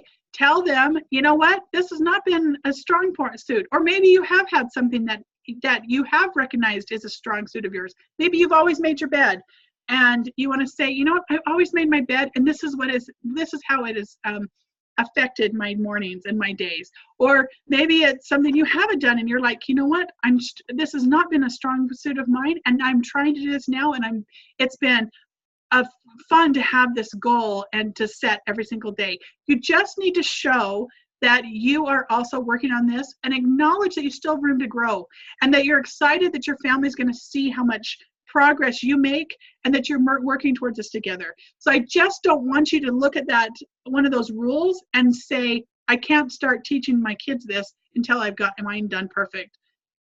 That's not the case. You just they need to know that you're working on it just as much as they are. And because you're not focusing on perfection, you're focusing on effort. You're focusing on progress and improvement. So by modeling that and telling and being brave enough to introduce this to them without you being the perfect example, you are a perfect example in this. If you are modeling the example of learning and growth, progress and imperfection and effort, and not modeling that perfect is the only option. Okay, so that's what you need to focus on when you're first talking this. You're going to bring them over and show them each their pouch, and you're going to grab a ticket, and you're going to show them their daily do ticket. Now, a lot of you have, well, not a lot of you, but a couple of you asked a question and were concerned about the idea of having customized tickets. Okay, so I know I gave you the option to customize these, and I gave you a blank one. And some of you were asking questions about kids that can't read, or kids not being able to move them because they hadn't moved their dishes for both times of the day. I want you to understand something about the daily dues ticket. Now listen carefully to this, okay? Your daily dues tickets are not a checklist. Your daily dues ticket is an accountability tool. Now let me explain. I'm sorry, I don't know why my pronunciation is cracking me up today. I'm so sorry. Let me explain the difference. Oh, geez. The difference. It's an accountability tool, not a checklist. And the reason why, let me explain. So an accountability tool is something that gives you the opportunity to self-check. Okay, so if you want to teach your kids to have self-responsibility, they need to be able to self-evaluate. So it's not, if you say you have to check these things off before you can do something, they don't have to think. If you give them a checklist, they do not have to think.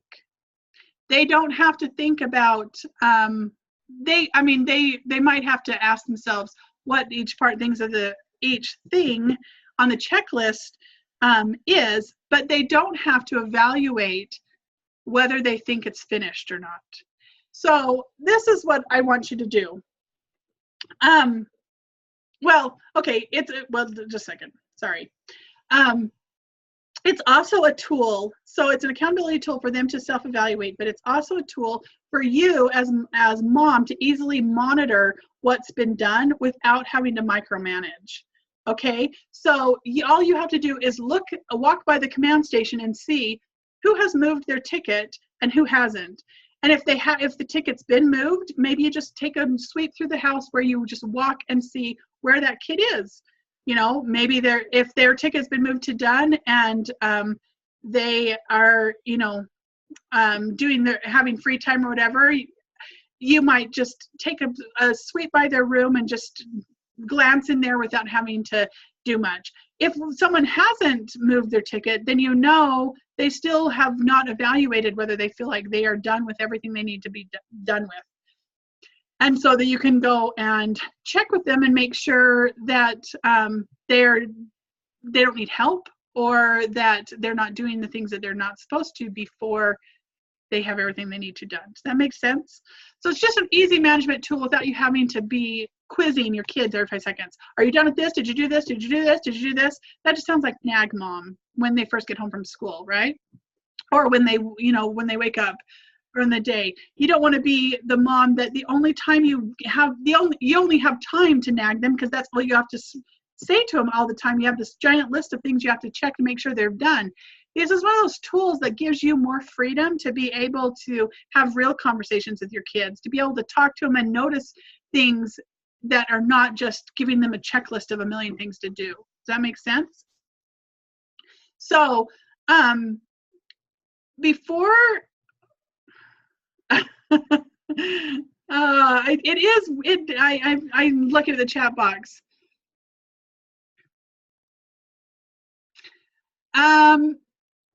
Okay, Mindy, that's a good customization right there. Is if you want that's a perfect way to say, or to customize. You're not really changing the integrity of the ticket, you're just changing some verbiage. She wants the dish section to say load instead of stack. That's awesome. If that's what you want to do. In my house, we stack because oftentimes the job of loading the dishwasher is someone else's job, that it's actually a chore that is done. You're just taking care of your dishes. Because if you don't say stack, for instance, well, I'm going on tangent now. If I don't say stack and the expectation is load, it makes it so if the dishwasher is not unloaded, like if there's not room, then they have no context for what they do with their dishes. If the only option is to load it directly in, I would actually just leave it as saying stack, like that's the bare minimum, and then just make it a habit, be like, hey, if the dishwasher is ready, instead of stacking it, just throw it in the dishwasher instead. Just making it a standard instead of a line, because if you say the load and the dishwasher is not ready to be loaded, that gives you an opportunity for people to be like, I can't do it. There's no context for something that's less. And I see Camille, you saying, you're wary of nagging. It is so true. It's exhausting. You want to be able to have the opportunity to have conversations with your kids without having to nag. So before you can have, when they come home, not before they come home, before they have free time, and whenever that is, maybe it's if you have little kids that are home during the day, maybe it's before they just right after they wake up, or if you have kids that go to school, maybe it's right when they come home. You're going to they need to get in the habit of taking the time to evaluate their daily dues and move the ticket in order to tell mom that they've got everything, they feel that they have everything they need to done. Now, yes, later on in the night or later in the day, they may have more dishes to move. That doesn't really matter. You don't have to have a bunch of tickets for them to move as checklists. It is just giving them the opportunity to evaluate at this time, is there anything more I need to do to take care of what I need to do? Okay. That habit of self-awareness will help them to get one. It gives you context to be able to say after dinner, hey, don't forget to, put your dishes in the dishwasher, or wait, come back, you forgot to take care of your dishes. It's not about being able to mark that off their list. It's just giving you the expectation and giving them that tool to self-evaluate. When it comes to little kids, do I have that right here? Hang on a second.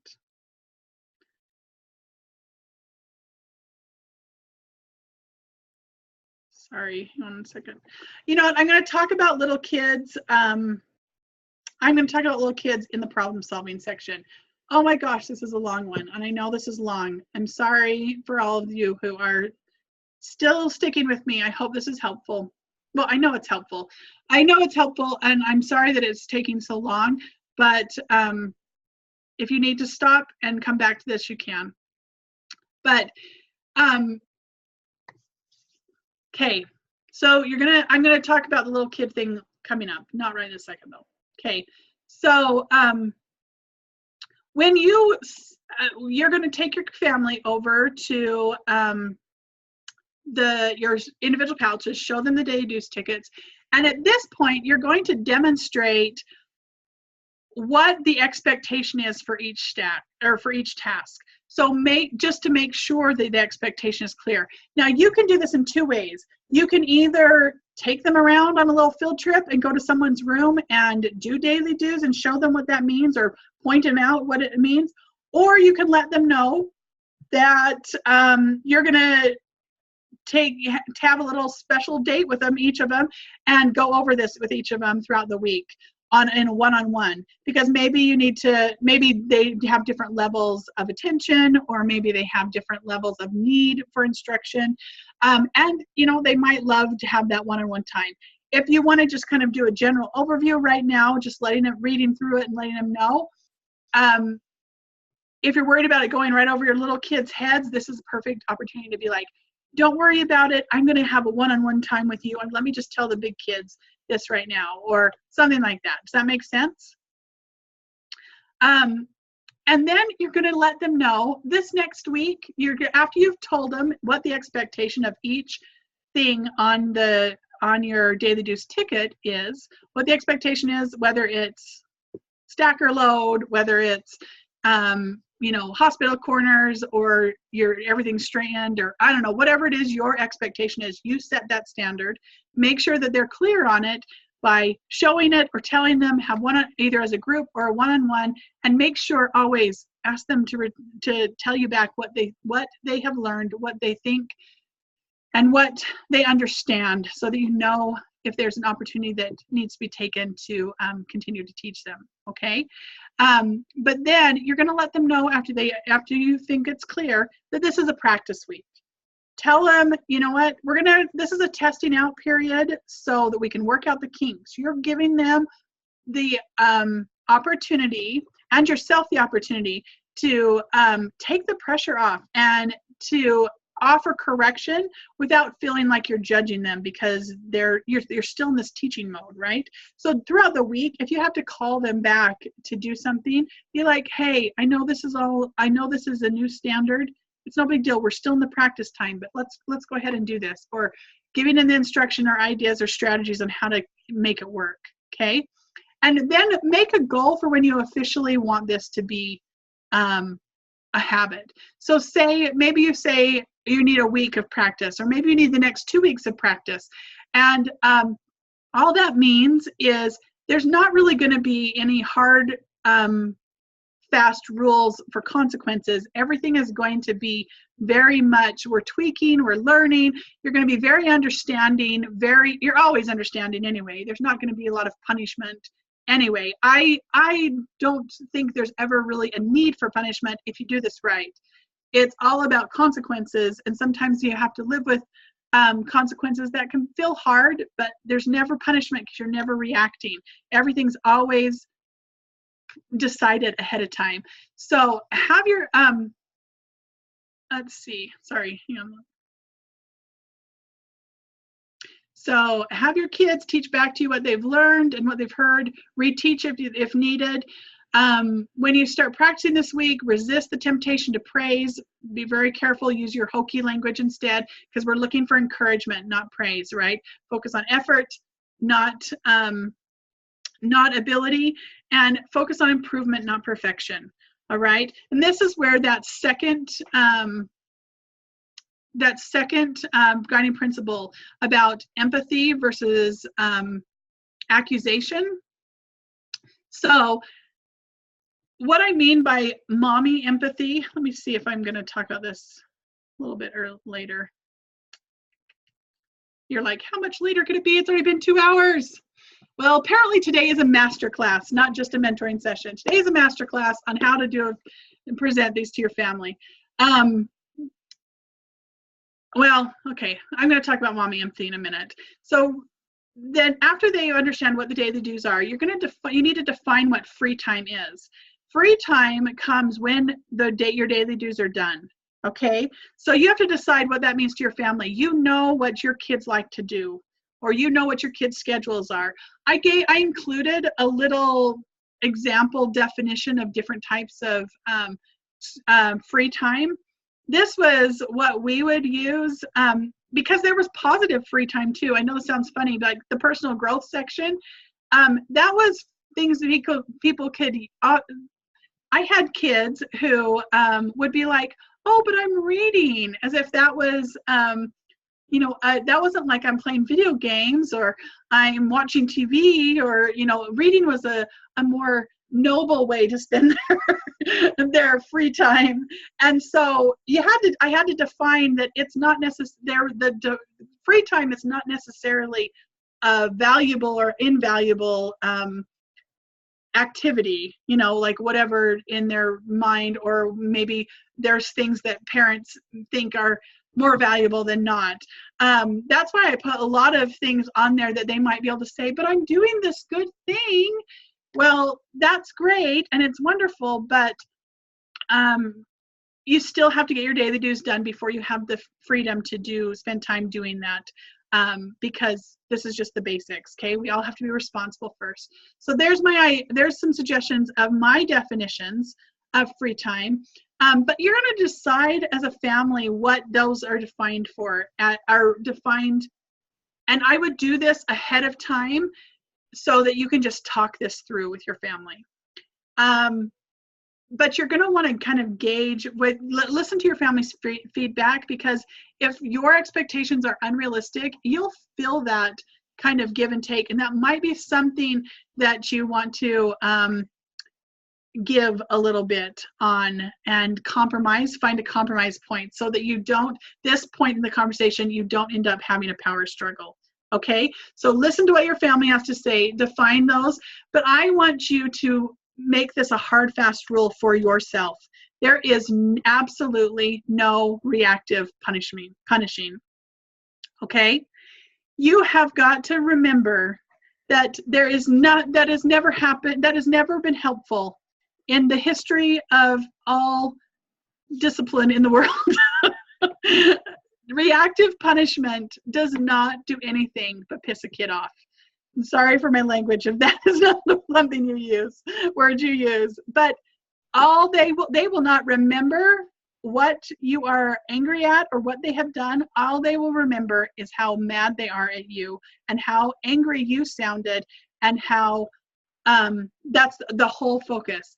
Even if you can't think about, even if a situation comes up where you don't even have a standard of what you're supposed to do, there is nothing wrong with you saying, we're going to have to talk about that, but I'm not quite sure what I'm going to do. I'll get back to you, and let them stew about it. You do not have to punish immediately, but a lot of times you need to bring in what I call mommy empathy. Okay, mommy empathy is a superpower. This is we talked about it a little bit with hokey language, but this can be, you can lay on lots of mommy empathy. Consequences, not punishments. Consequences are clearly defined. If someone starts to do their daily dues or starts to do free time and doesn't have their daily dues done, the consequences is that you might have to have mom come and take you away from the thing you want to do and bring you back to, bring it to your attention that you have work still to do. That's a consequence, okay? And you do that not in a hands on your hip, look down your nose, snarky voice, mom being grumpy. You do that with mommy empathy. You're like, hey, you know what? I see that you're not done with your daily dues. What's going on? You're on your, you're playing your game, but your daily dues aren't done. What's happening? I know that you were at our meeting, and I know that you, we're all in and we're willing to help. What's happened? What's going on? What can I help you with? You're recognizing you're coming to them with understanding.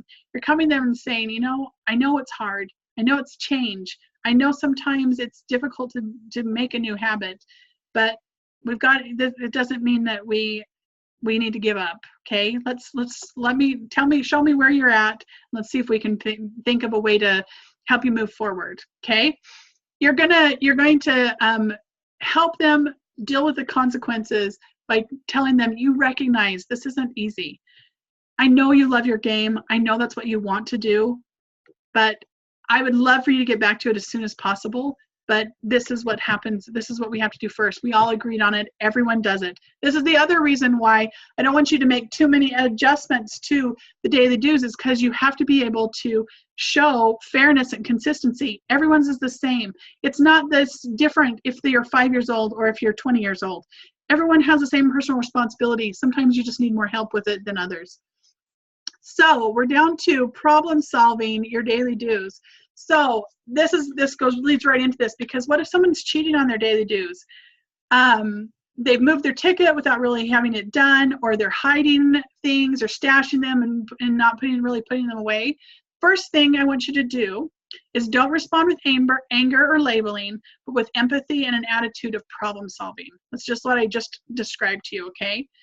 And the second thing you're going to do is you're going to determine whether there's more training needed. is the reason they did that because they really don't know how to do it? Or they aren't clear about what they're supposed to do? Is it an unclear, you're gonna go into the situation assuming the best, assuming that they just need more information, right? Not that they are intentionally being naughty or not doing something defiant. And then determine if they understand how to do it and there isn't any problem with their knowledge about what they're supposed to do. Then determine if it's just too difficult to complete because of something like there's not enough space, like they have space issues or putting something away, or they don't have the right storage issues, or there's too much of things. This is mostly going to happen in tidying their personal space, right? These are just and just let them know, hey, these are kinks we need to work out. This is why you have this like kind of practice test period, right? And some of the things you might be able to do is to declutter. I've talked to you about this before on my Simply Inspired Solutions Sisterhood group. You can type in hashtag P2P, and there is a month of decluttering tips to do 30 minutes a day of decluttering. And there's some, just even if you just go to the very first ones and just kind of get the basics, suggestions about how to declutter by category and stuff like that. I've mentioned it in the past in this course. I'm not going to go into details right now. I talked about it in my invisible laundry and reminded you about that also. Go there. If you have any questions about decluttering and stuff like that, post them in the Facebook group. I'd love to offer some suggestions. But make sure they know that you have their back. You have their back, but don't do the decluttering behind their backs. Okay? I don't want you to see, oh, this is a problem. I'm going to go while they're at school. I'm going to go through all their toys and get rid of everything. I don't want you to do that. I want you to offer the suggestion and then ask if they would like some help to do it, and then teach them how to do it by category. We talked about it a little bit in, like I said, the laundry, and then you can look on the Facebook group for more detailed information. Okay, so that's the 3 things I would do if they're cheating on their daily dues. If they claim that they need help, now there's 7 steps to this that I think you would start with those same 3 determining factors. If they say they need help, look at those same 3 things that I just went over. And then after you've problem solved and everything is available for them to do it correctly, and they still claim they need help, first assume that it's just a confidence thing, okay? Help them to know that you've got their back so that they can move forward. If they're not sure about their abilities, that's okay. Help them to know that you're available to help, but you're available on your terms. So what I want you to remember is, if they want help because they want to get through something done quickly so they can get to their free time, that's not how this works. If they need your help, they can get your help, but and your time. If you're available right then, awesome. Don't drop everything to make their personal responsibility your priority. So you can say, I'm more than willing to help you, but it's when it's convenient to me. So maybe you want to make them wait a little bit until you finish something, or until you have time available. They don't get free time while they're waiting for you. They have to wait, or a lot of times that will work it out right there. They will. You want them to have the confidence that they've got a team backing them up, but if they a lot of times it'll solve that they really don't need help, they just want to get it done, or they don't want to do it by themselves, if you have to let them wait for your time. Does that make sense? So the second thing is, after you've shown them how to do something, make sure you allow them. So if they claim they need help, you go and show them how to do it. Make sure you allow them the opportunity to do that job. Don't do it for them, or you'll be training them that all they have to do is ask mom for help. Mom does it, and then they're good to go. So you want to, if one of the things you need to problem solve is that they need to be shown or taught, you make sure that you don't do it for them. Let them do it, and have that experience. Just make sure it's a teaching opportunity, not a doing for them opportunity. Okay. If they have a lot of whining or complaining, fall back to that mommy empathy, where you're like, oh man, I know, I understand. Sometimes I don't want to do my daily dues either. Sometimes I'm not excited about making my bed, but as soon as I do it, I know it's done and I can move on to things I want to do. Does that make sense? Number 4, focus on the effort, recognizing what they've already done. So you might go to, if they ask for help, go and ask them, okay, what have you already done? And have them describe to you what they've already tried. And this right there will start teaching them to evaluate, because a lot of times kids will ask you for help, again, just to get out of having to do it themselves. And instead of assuming that and being like, no, I'm not, you don't need help, you know how to do it, giving them the modeling to them that you're recognizing that it's possible that they really do need your help, and you are trusting them, you are recognizing them as intelligent, you're not thinking negative things about them by assuming that they're just using you or trying to take advantage of you. So ask them questions. Say, okay, so show me what you've done so far. And this gives you an idea. Once they get to describe and evaluate what they've already done, or they will admit that they haven't tried anything. And if they haven't tried anything, or if they've done some things, but you can see that the logical next step is, the way you help them is by offering the next idea or a strategy to move forward. And this also goes into number 5, which is teaching them the 1% principle as a way to make progress.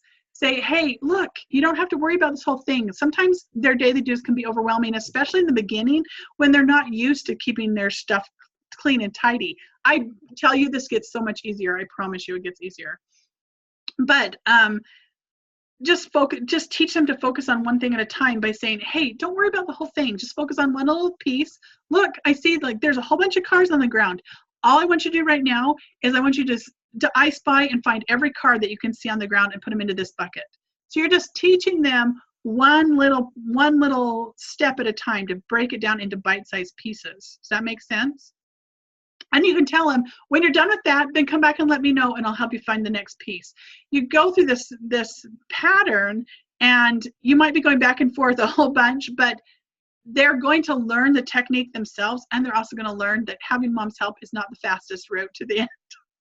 It's less frustrating. You are really helping them. You're teaching them real principles, but it's not, if they're doing it strictly to get to their free time quicker, it's not necessarily going to be that. So you actually are problem solving with them instead of just enabling them. Okay. So number 6, if they continue to beg for help and attention, then if you've done tried all these different things and they're still on, I mean, maybe you're not going to do all these in one day, but maybe over days, and they still are coming to you on a regular basis, you might consider how much time you've spent with this particular child.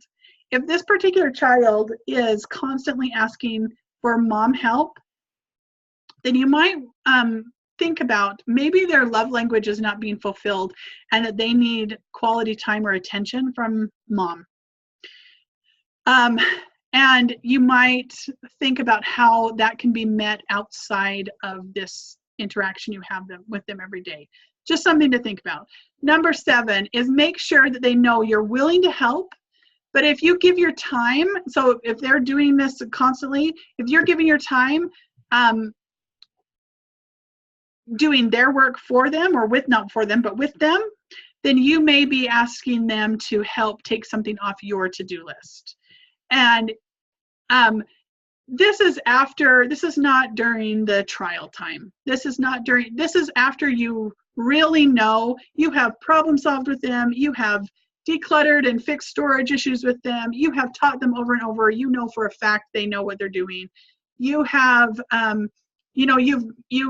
this has become a pattern, something that they just need, or that they just for some reason cannot get past. Then if you are willing to help them, or if you're able to help them, that they need to be willing to take something off your to-do list, or you need to this needs to be negotiated before you start helping them. So you would say, okay, I can help you with this, but you're going to have to take it off my list. What do you want to do? This. and give them another job that they're going to be doing for you instead. Does that make sense? Okay, so what if your family of one of your kids has the opportunity to do something fun and they have to leave right this minute? This is number one. This is a really great opportunity for your family to show unity and rally together to help another member of their family. So I might say something like, hey, you guys, Jim has got the opportunity to whatever it is, something fun that he wants to do, or something, maybe a good opportunity that's a rare opportunity. He's got a chance to do this, whatever it is, and I wonder if any of you guys would be willing to help me with get his daily dues done so that he has the opportunity to do this. I love this opportunity to be able to pitch in and help each other. What you want to be cautious about this is that this does not become a regular thing. This is the exception, not the rule. Someone in your family cannot constantly be taking advantage of the other people in your family, but it's a great opportunity to show flexibility, to show that you can adapt, that you're not so rigid, and that their family really does have their backs. It gives a great opportunity for the people that volunteer to help to do something meaningful for their family members and to really pitch in and help. And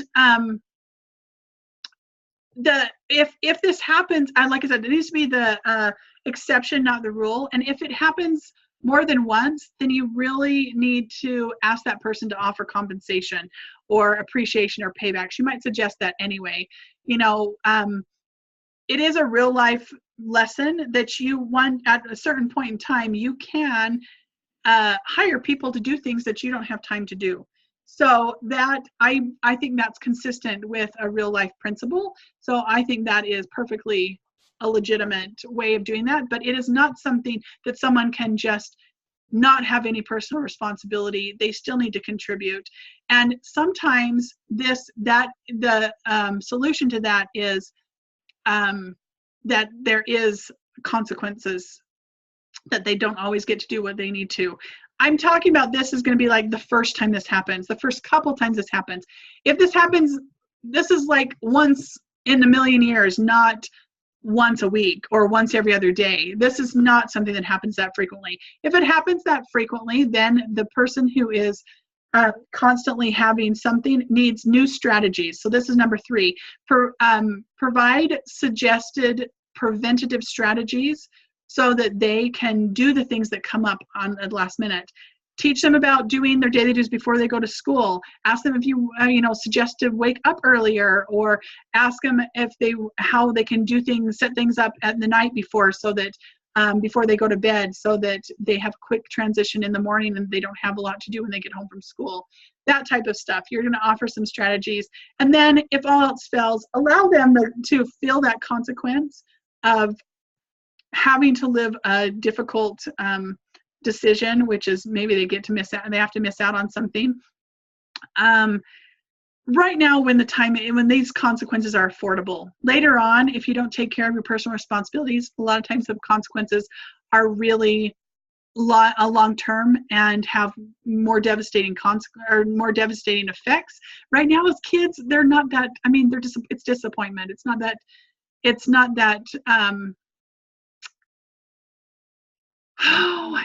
that important or that deep. So the consequences are definitely affordable. Okay. Oh, I feel like I'm racing now because we are like bizarrely over. But if they're too young to read, okay, number 1, if they're too little to read, I would not change the daily dues tickets at all. And in fact, 1, I think they need to look exactly the same as everybody else's, so that little kid feels like they're part of the same. Everyone's the same, okay? They're part of the team, and they're not difficult things to remember, and again, they're not a checklist. So the little kid should not be checking this off by themselves anyway. They're too little to read, they need mom's help. And And so, but you don't want to make it so you're doing their daily dues because they need help. What this looks like is you say, okay, we need to get your daily dues done. What's the first thing on the list? And they have them have them look at the ticket. And you point to it and you read on the card and say, first thing says, do your hair and brush your teeth. Can you go do that? Okay, when you do that, if they're so little that you need to be doing these things for them, with them, you say, okay, you do the same thing. You look at the little card, you say, okay, we're gonna do your hair, we're gonna brush your teeth, and we're gonna get dressed. And then when you're done with that, you look at the card and you point it with your fingers and you say, okay, we did your hair, we brushed your teeth, we got dressed. And you're just modeling to them, not a checklist, you're modeling to them, this is how we look and remind ourselves what we need to do, and this is how we think, are we done with it? Okay, great, we're done. And you're teaching them how to self-evaluate, not how to do a checklist, okay?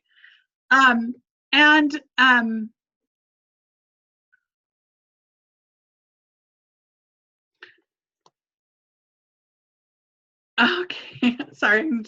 Thanks, Camille, for that feedback. Okay, awesome. Maybe I will send it after the fact send this module after the fact with my own words. But I also want you to read back or to listen back to the different sections. And like I said, Tannen's going to timestamp each of them. So you're going to listen back to the sections, and I want you to just listen to only the parts that are applicable to you. If the whole thing is applicable to you, then yes, that's fine. I can give you my full write-up, but obviously this was a lot. We are like a 3-hour masterclass meeting practically today. So anyway, all right. So still with little kids, if it makes it easier, let's see. By reading them with the kid, instead of expecting them to be able to do it completely independently, it also helps you know what gets done, and it helps them feel like you're involved without you setting the standard that you do everything for them. So by reading them, telling them to go, and then come back and tell you when you're done to read the next thing, that gives them a measure of independence, and it helps you know what's happening, helps them learn that standard without you doing everything for them. It also gives them the opportunity to teach or have them ask what help they need instead of you assuming that they always need your help.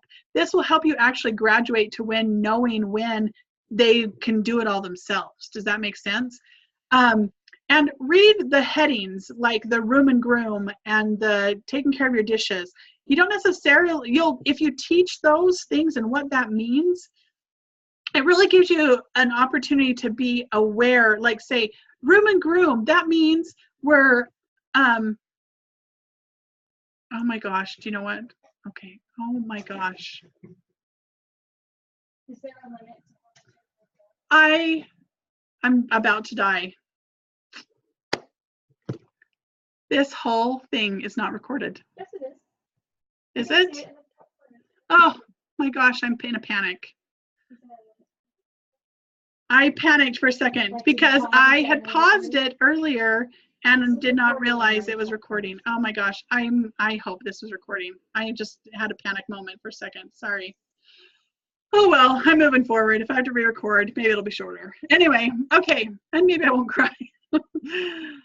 All right, we are at the last thing. We got 10 more minutes, I promise, guys. This is it. So the last part of this council is you're going to talk to them about this clean sweep. It's easy to see if your room is clean because it's your own personal space, right? It's a well-defined area, but what about the common areas? It's hard to, we had this question earlier about, you know, our personal space, tidying your personal space and taking care of your belongings. Sometimes that bleeds over into the rest of the house where everybody else is. And we had this question earlier, how does that become the standard? Well, this idea of doing a clean sweep is what my suggestion is and my solution for this is. And this is something you really are not going to have to do forever. I'm telling you this because this is not something you'll have to do forever. I promise it won't. I know in my household now, this is such a standard. It's such a standard to take care of your own stuff. It's not weird for you to be like, hey, is this yours? Okay, here, and just giving it to somebody and saying, take care of it. They don't even bats an eye. Everyone knows they take care of their own stuff. Are there still times people forget and leave things around? Yes, we're all human. I even do that, right? But it's not weird to be like, hey, you know what? We go grab your stuff out of the living room, or me to stop and think, oh, have I grabbed everything, you know, and tidied up first thing in the morning, and that type of thing. It's just a standard. It's not something you'll have to do forever. But this is how you're going to start establishing this habit in your family. And what the clean sweep is it is, well, first of all, what you need is one big gathering tool. I think a laundry basket, like a big laundry basket, is perfect for this, okay? So you ever have one big gathering tool, and then every person in your house has their own sorting tool of some kind. It could be their own basket, it could be a reusable grocery sack, it could be a bin that goes in their room, it could be bins. When my kids were little, we had a set of stacking baskets that we kept kind of in the hall down by their room, and I would just take whatever I had gathered and I would sort them into those baskets. They weren't movable baskets. They were things that people had to go to and clean them out of. But I like the idea of having something movable that they can just return to the clean sweep area or whatever. And this is you are going to go through a common area and gather everything that's out of place and put it into the gathering basket. And you're going to take it to some place wherever the individual sorting baskets or sorting tools are, and you're just going to sort them into their own individual bags or baskets, okay? If you want to do this all together as a family, maybe you don't have to sort it into the big one. Maybe everyone just gathers their stuff up and they take it to their room to be put away. But I would suggest that this can be done in a couple of different ways. I love the idea of getting everyone in on it and grabbing everything into one place where everyone just quickly gathers everything up into the basket, and then you together go take it to whatever the individual, I'm going to say individual baskets are, and you go and everyone helps sort them into their own individual baskets, and they take that as part of their free time stuff. If you're doing this in the evening, I suggest you do not do this right before bed. A lot of times people think that's going to be the best time to do it. But you know what? Everyone's cranky. No one wants to do work. Everyone's tired. We've been doing stuff all day. It's just not a good time to do it. Yes, it is at the end of the day when it's like nothing more can be got out afterwards. But the fact is, if you're doing this regularly, you're going to be more aware of your own stuff. Less stuff is going to gradually over time, less and less is going to be left out. 2, you are already going to be problem solving and decluttering about tidying their own personal spaces anyway. So less and less is going to bleed out of their bedrooms because of they actually have places to put things, okay? And also,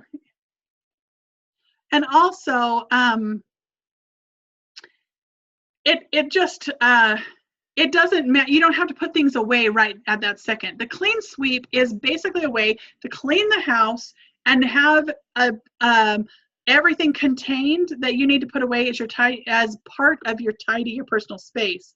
It's a way to not have to look through the whole house and say, I don't see anything of your stuff all around. Okay, I think you're done. It's just a way that you can control as a mom when areas are clean, without having to make people clean the area at the same time. Does that make sense? Am I making sense? Yeah. Anyway, okay. So I would recommend you actually do this when your family has energy and is motivated. So I actually think right before dinner is a perfect time to do this. If you want your whole family to do it, I think right before dinner is awesome, or right at the beginning of the day. If you have it's just like, let's do a clean sweep. I like it at dinner time, right before dinner, because one, you have a goal that there's something that everybody wants, dinner, food, right? So it's, let's quickly get it done. There's motivation to actually hurry and get it done, okay? Just like give everybody a 10-minute warning, just say, hey, dinner's going to be in 10 minutes. Everybody come and let's do the clean sweep really quick before we sit down. And all you're doing is sorting. No one has to put things away right that second. You're just sorting, and that basket is now part of their daily dues for the next day. Does that make sense? So that it becomes your house is clean, but you have a plan of when those things are going to be put away. It's not, and that way, well, it's not that you have to do all of everything's put in the right places at the end of the clean sweep. It's just getting it out of the common areas. And now it's part of their daily dues. So if they want to put it away before they go to bed, awesome. That's totally their choice, because they don't need to evaluate their daily dues again until the next day when they want free time, right? It's part of it. They can be just set aside and kind of procrastinated a little bit, but it's not a bad procrastination, because you have a plan. You have a plan of when it's going to be done, and you know that there's going to be a checkpoint the next day when they want free time, right? So this clean sweep is a perfect time to do that, and right for dinner is a great option. If you want a break from being the inspiring mom and rallying everybody's cooperation, then you are welcome to do this clean sweep all on your own. Do it after your kids have gone to bed, or do it while your kids are at school, so that when they are ready to do their daily dues, they have their stuff. And maybe that sounds like you're doing it all for them, but when they are like, oh my gosh, this is how much stuff was around the house of mine, when you give them their individual basket, that's still very eye-opening to them, that this is how much, was that you had to take care of and pick up. I would still recommend doing it together as a family at least once a week, maybe on a weekend or something like that, just so that they get that kind of that feel for it. But I understand the idea of just wanting to get it over with and not necessarily having to rally everybody's troops. And it could actually act as a break for you. You could put on some music or put in an audiobook in some headset and get to do something that you want while you're getting to be a little productive. And that's always a good thing. Oh my gosh, we are at the end. Can you believe it?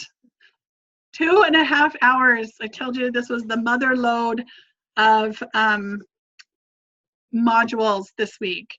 But parenting, you know what, you guys, I know parenting is a thankless job in a lot of ways. And I know that all the work and effort that you're putting into your family doesn't always get and the immediate recognition and return, especially to someone who, if you're someone who thrives on recognition or affirmation as a love language, that is one of the reasons why a lot of you have side hustles or are mompreneurs or things like that, and you have jobs because those are areas where a lot of people give you recognition and you see immediate return on your efforts.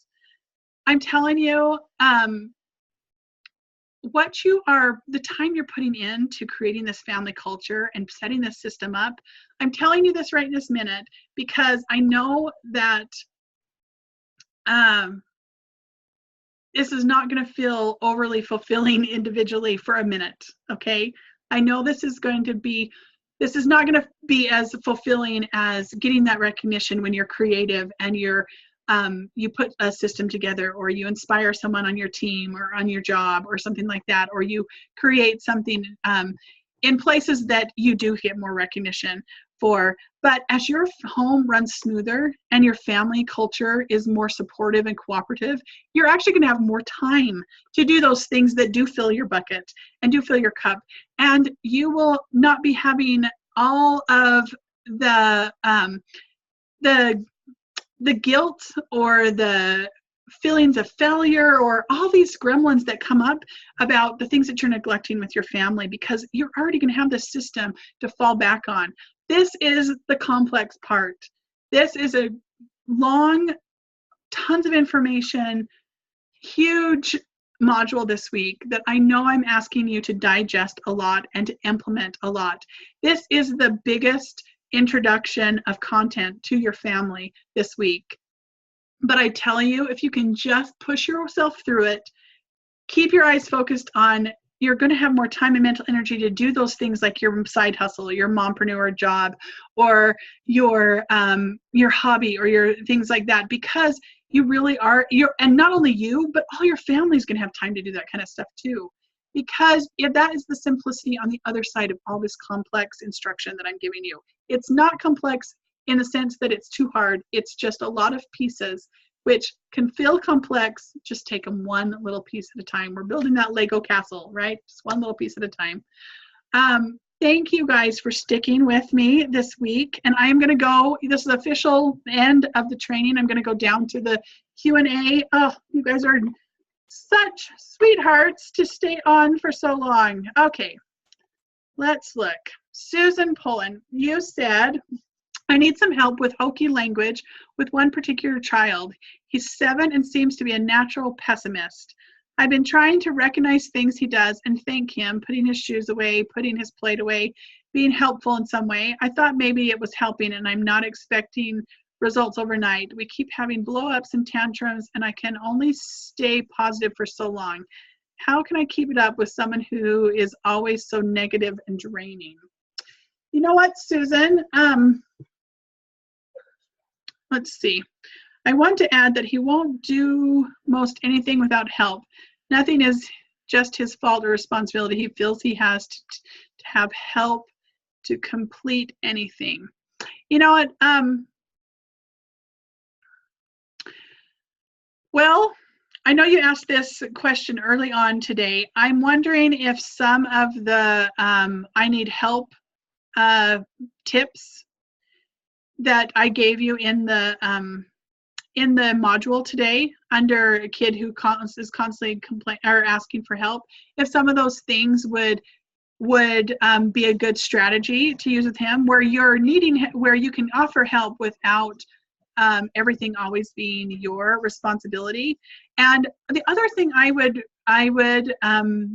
say is use a lot of empathy, because someone who has a lot of emotional outburst, they need to recognize that you understand their feelings, you understand how it feels, even if you don't have the exact same experience. Say things like, be really heavy on the empathy side of the hokey language. Say things like, I haven't been in your shoes for a long time, like you're an adult versus a kid, but I know when I'm faced with things that I don't want to do, sometimes I can feel like I want to just cry and scream. Also, there's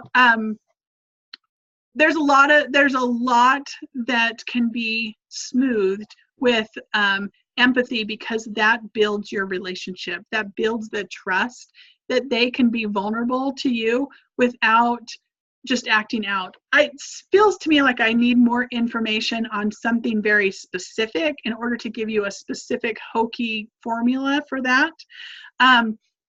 Maybe if you ask like something he says specifically, and what would be your hokey response, or what's the scenario exactly that you need a hokey response for. But I also would definitely suggest that you maybe look forward to considering doing the Parenting with Love and Logic course. There's a lot in that course that I'll be teaching starting in June that I think would help you, that are things that I can't go into in just a quick Q&A right now. Does that make sense? All right.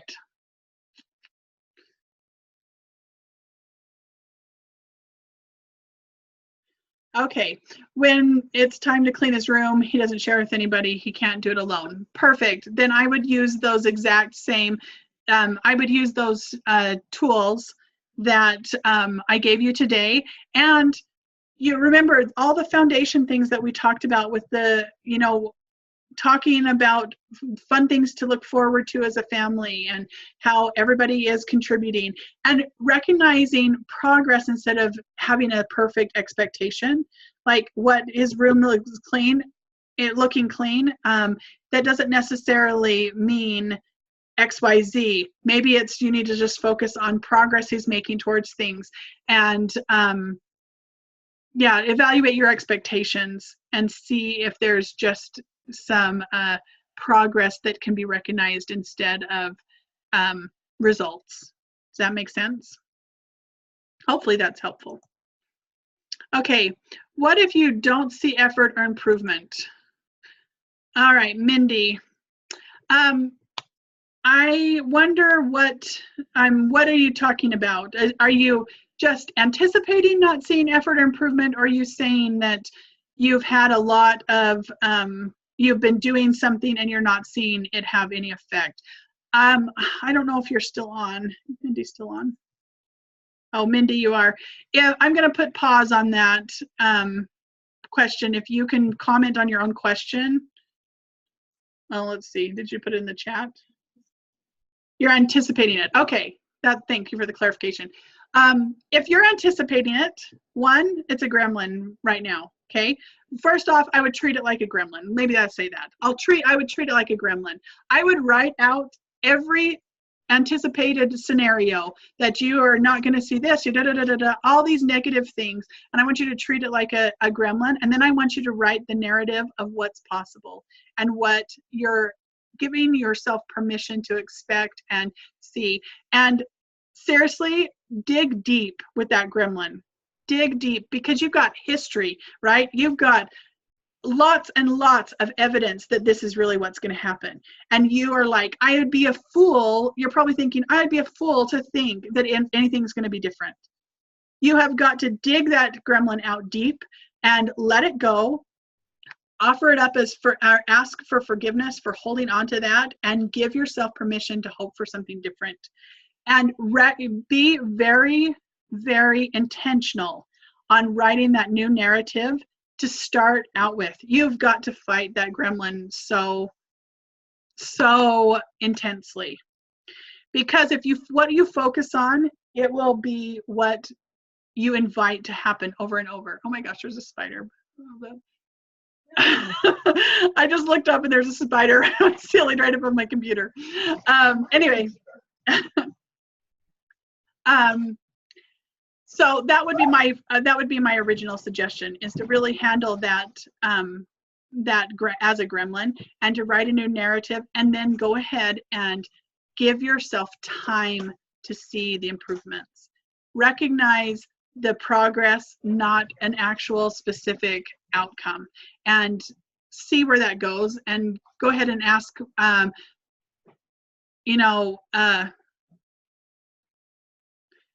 go ahead and ask specifics. And you know what, go ahead and ask specifics as you implement stuff. You know what, you are modeling that stubborn righteousness that I talked about in the Q&A on Friday. And I would just really focus on doing that.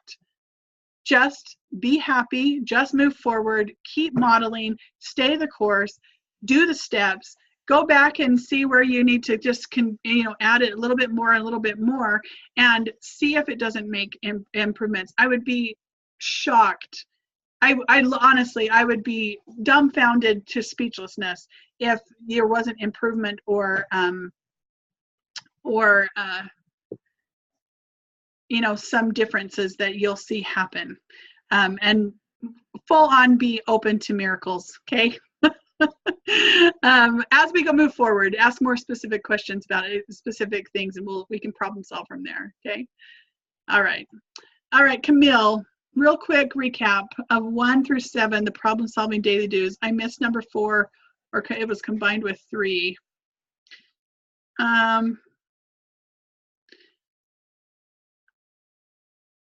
Okay. Let me see. I can quickly look at 3 and 4 real quick. I know you can go back and listen to it, but I can answer you right now too. So 3, claiming they need help. Was that what it was? Yeah. Okay. The one that had 7 was when they claim they need help.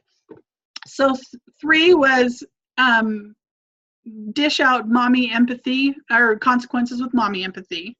Okay, if there's lots of whining, really empathize with them. And number 4 was focus on the efforts and recognize what they've done.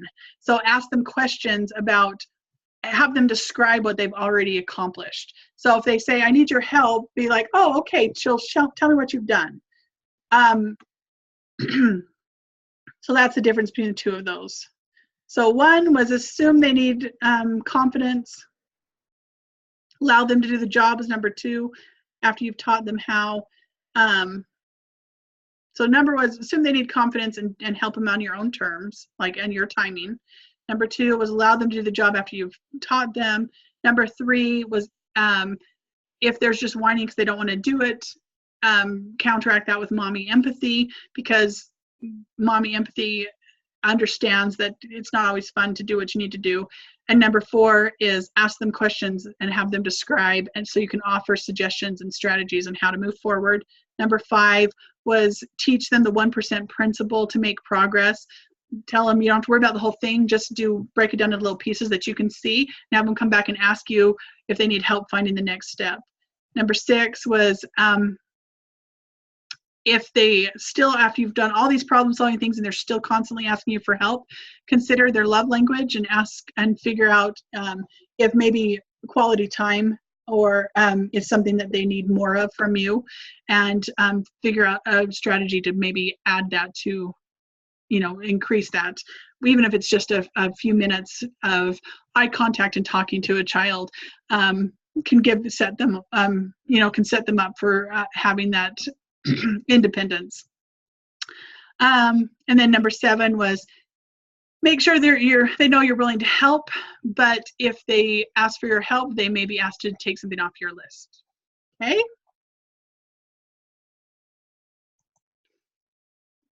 Okay. Should their rooms be cleaned every single day, not just clothing put away and beds made? Also, what do you suggest for common items? We have a couple of toy boxes that aren't specific persons or are in common spaces.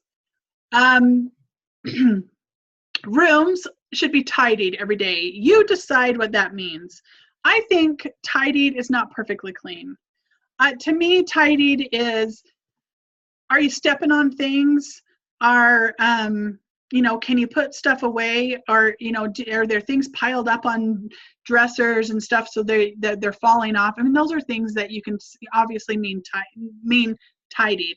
But that takes, you've got to recognize that if this is something that you do every single day, you are not going to have the buildup. It's literally like when daily do's are something that's consistent, they take like 5 minutes. Like they really are fast. Doesn't take a lot of time at all. And so when you're trying to establish a habit, yeah, I would say every single day. And especially while you're trying to put it into practice and you're problem solving to make it easier, yeah, every single day. But you know what? I am flexible. I'm consistent, but I'm flexible. Okay. I always have a consistent standard. I never lower my standards, but I make exceptions. I'll say, you know what? We've had a crazy week. I think we're taking a day off today. You can do that. You choose to do that. All you need to know, all of your children need to know, is that you have a consistent standard, and if you make an exception, it's intentional because you're the one in charge, right? When it comes to the common areas, that would be a clean sweep thing. I would just do it in addition to a clean sweep. So if you have a toy room or something like that, it would just be something that you would rally everybody together to do on a regular basis. If you can obviously see that it's 1 or 2 children play with a certain type of thing, say, hey, this looks like something you guys are playing with. Let's rally together and let's work together and get it taken care of. Does that make sense? All right, last one. Since the clean sweep is once a day, do we as moms refrain from any sort of let's clean up language for the rest of the day? Do we need to limit ourselves? Oh, I'm so glad you said that. Yes, you actually do. This is 100% yes. Okay. I'm going to say goodbye to my sweet daughter who is leaving right now. And you can walk through the door. Don't worry about this. She's probably worried about walking behind me because of the door, but have a great day. Bye. Anyway, okay, Camille, I want you to think about the trade-off here, okay? Now, please listen to this with all sorts of, know that from my heart, this is all sorts of love and no judgment on my part. But I am wanting you to actually ask yourself the trade-off. because there's a lot of beautiful houses out there. There's a lot of wonderful, beautiful, Pinterest perfect, gorgeous decorating, minimalism, all this out there that is just beautiful. It's like the ideal. It's like, oh my gosh, I just want to live like I live in a hotel all the time. Like I want the house to be that clean, right? But the trade-off is you cannot feel if you feel that every piece of thing out of place means imperfection. Okay, you're defining, you don't need to feel the need to have everything spotless all the time. If you can see the definition of your home, your perfect home, as redefine your definition of your perfect home. If you're aiming for that picture perfect, you have to remember that is a sterile environment. That is an environment that is not affected by people. I love HGTV. I love to look at Pinterest and get inspired by people's homes. But I also love to walk into my home and see evidence of my family feeling comfortable.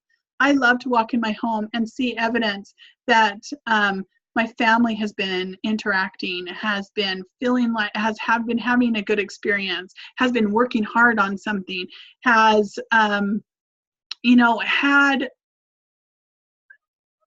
just whatever it is, this living experience. If you all expect those things to always be covered up, the predominant message that you're sending to your children is that is the only thing that is important. The quality of the quality time, the quality experiences, the family culture, those things come secondary to the superficial, and I'm meaning superficial because it's your physical surroundings staying in order. You have to tell yourself there is a time when you already have a plan to when that is going to come into order the next time. Does that make sense? If you've already done the clean sweep and you see people, the clean sweep doesn't have to be once a day, but I would not be asking it of your family more than once. If you as a mom decide that you want to go to bed and wake up with your house being clean, you can clean sweep the house and sort it into kids' baskets before you go to bed. That's fine. You can do it before they get home from school, and you can do it before they go to bed. But I would not be spontaneously barking that to people all the time. Clean this up, clean this up, clean this up, clean this up. Because you're setting a standard that they are able to evaluate whether they've done what they need to do at least once a day. By moving that day, they do ticket. Okay? They are I know barking because that's what I sound like when I order people around. I'm very familiar with barking. But you don't want to feel like that's the only thing you ever say to your kids. You want, I said this earlier, you want to feel like you have that opportunity to have those more meaningful conversations with your kids, that you already set the standard, you already have a goal. You don't have to worry about that being picked up right this minute, because there is a time planned in the next several hours that's going to happen. It doesn't have to be right this second. It doesn't have to be perfect right this minute. You know what I mean? Like, you really can let go of that because there is a plan. What makes us feel like we need to bark is when we think, oh my gosh, if I don't tell them that right now, it's going to be there, and then I'm going to get stuck cleaning it up another time. Or we have this fear and this anticipation that if it doesn't happen now, it's going to be it's going to be out of my control. I'm not going to be able to inspire them to come back. And that's just something you've got to let go and let yourself have the permission to trust the system, to trust the process. You're setting this standard. You're setting this foundation of personal responsibility. You're setting you've got the tools in place, and you're just going to need to trust it. And you'll recognize as you do this, it will be less and less. It will happen less and less. There will be less and less need for barking. I promise you. It really will. Now, if you came to my house, you would not see my house as picture perfect all the time. That's just not the way my home is. I do like a clean house. I'm not saying, you know, ask your sister. I like a clean house, but I definitely like my family culture a heck of a lot better. I guarantee you, you get that glimpse of what your family culture can be like as you just have this organic way of working together and camaraderie, and you don't have fighting, and you have rich relationships with your kids and all this other stuff. It is 1,000 times better than a picture perfect house 24/7. I just can't tell you enough how much I want that for you and everyone else who's listening. I hope that answers your question. And I totally get where you're coming from. I totally get it. I just want you to have a little bit further vision down the road and give yourself that permission. So, okay, one more question, it looks like. Stop shoveling while it's still snowing. Yes, Julie, that's funny. That's true. That's how it feels when you're trying to get kids to clean up after themselves. But I really do. I know I keep saying this, and I know we're like 10 million hours down the road. I don't know why I'm so apologetic about this as a total masterclass. We're at 3 hours. Woo-woo. Anyway, but that is absolutely true. But I tell you, I'm going to promise you this, and I really can say this as a promise, because this has happened with kids in my home, whether it's my own children or it's been the children that live with other rules and have come to my house and have worked with caring for and taking care of the home that they get to be at during school. Because like I said, I've had children in my home all my whole parenting life that have not been mine. And so they live by different rules at their house, and then they come to my house and they have different rules, and it works. It is the family culture that we have, and it's absolutely true. It will get easier. It will not be something where you're tripping over yourself on everything that people are doing. It really does teach them to be self-aware. It really does teach them to put things back more easily. It teaches you, it teaches your children. It is something that if you just keep moving forward and give yourself some grace and compassion, it really does organically create that environment where you won't have those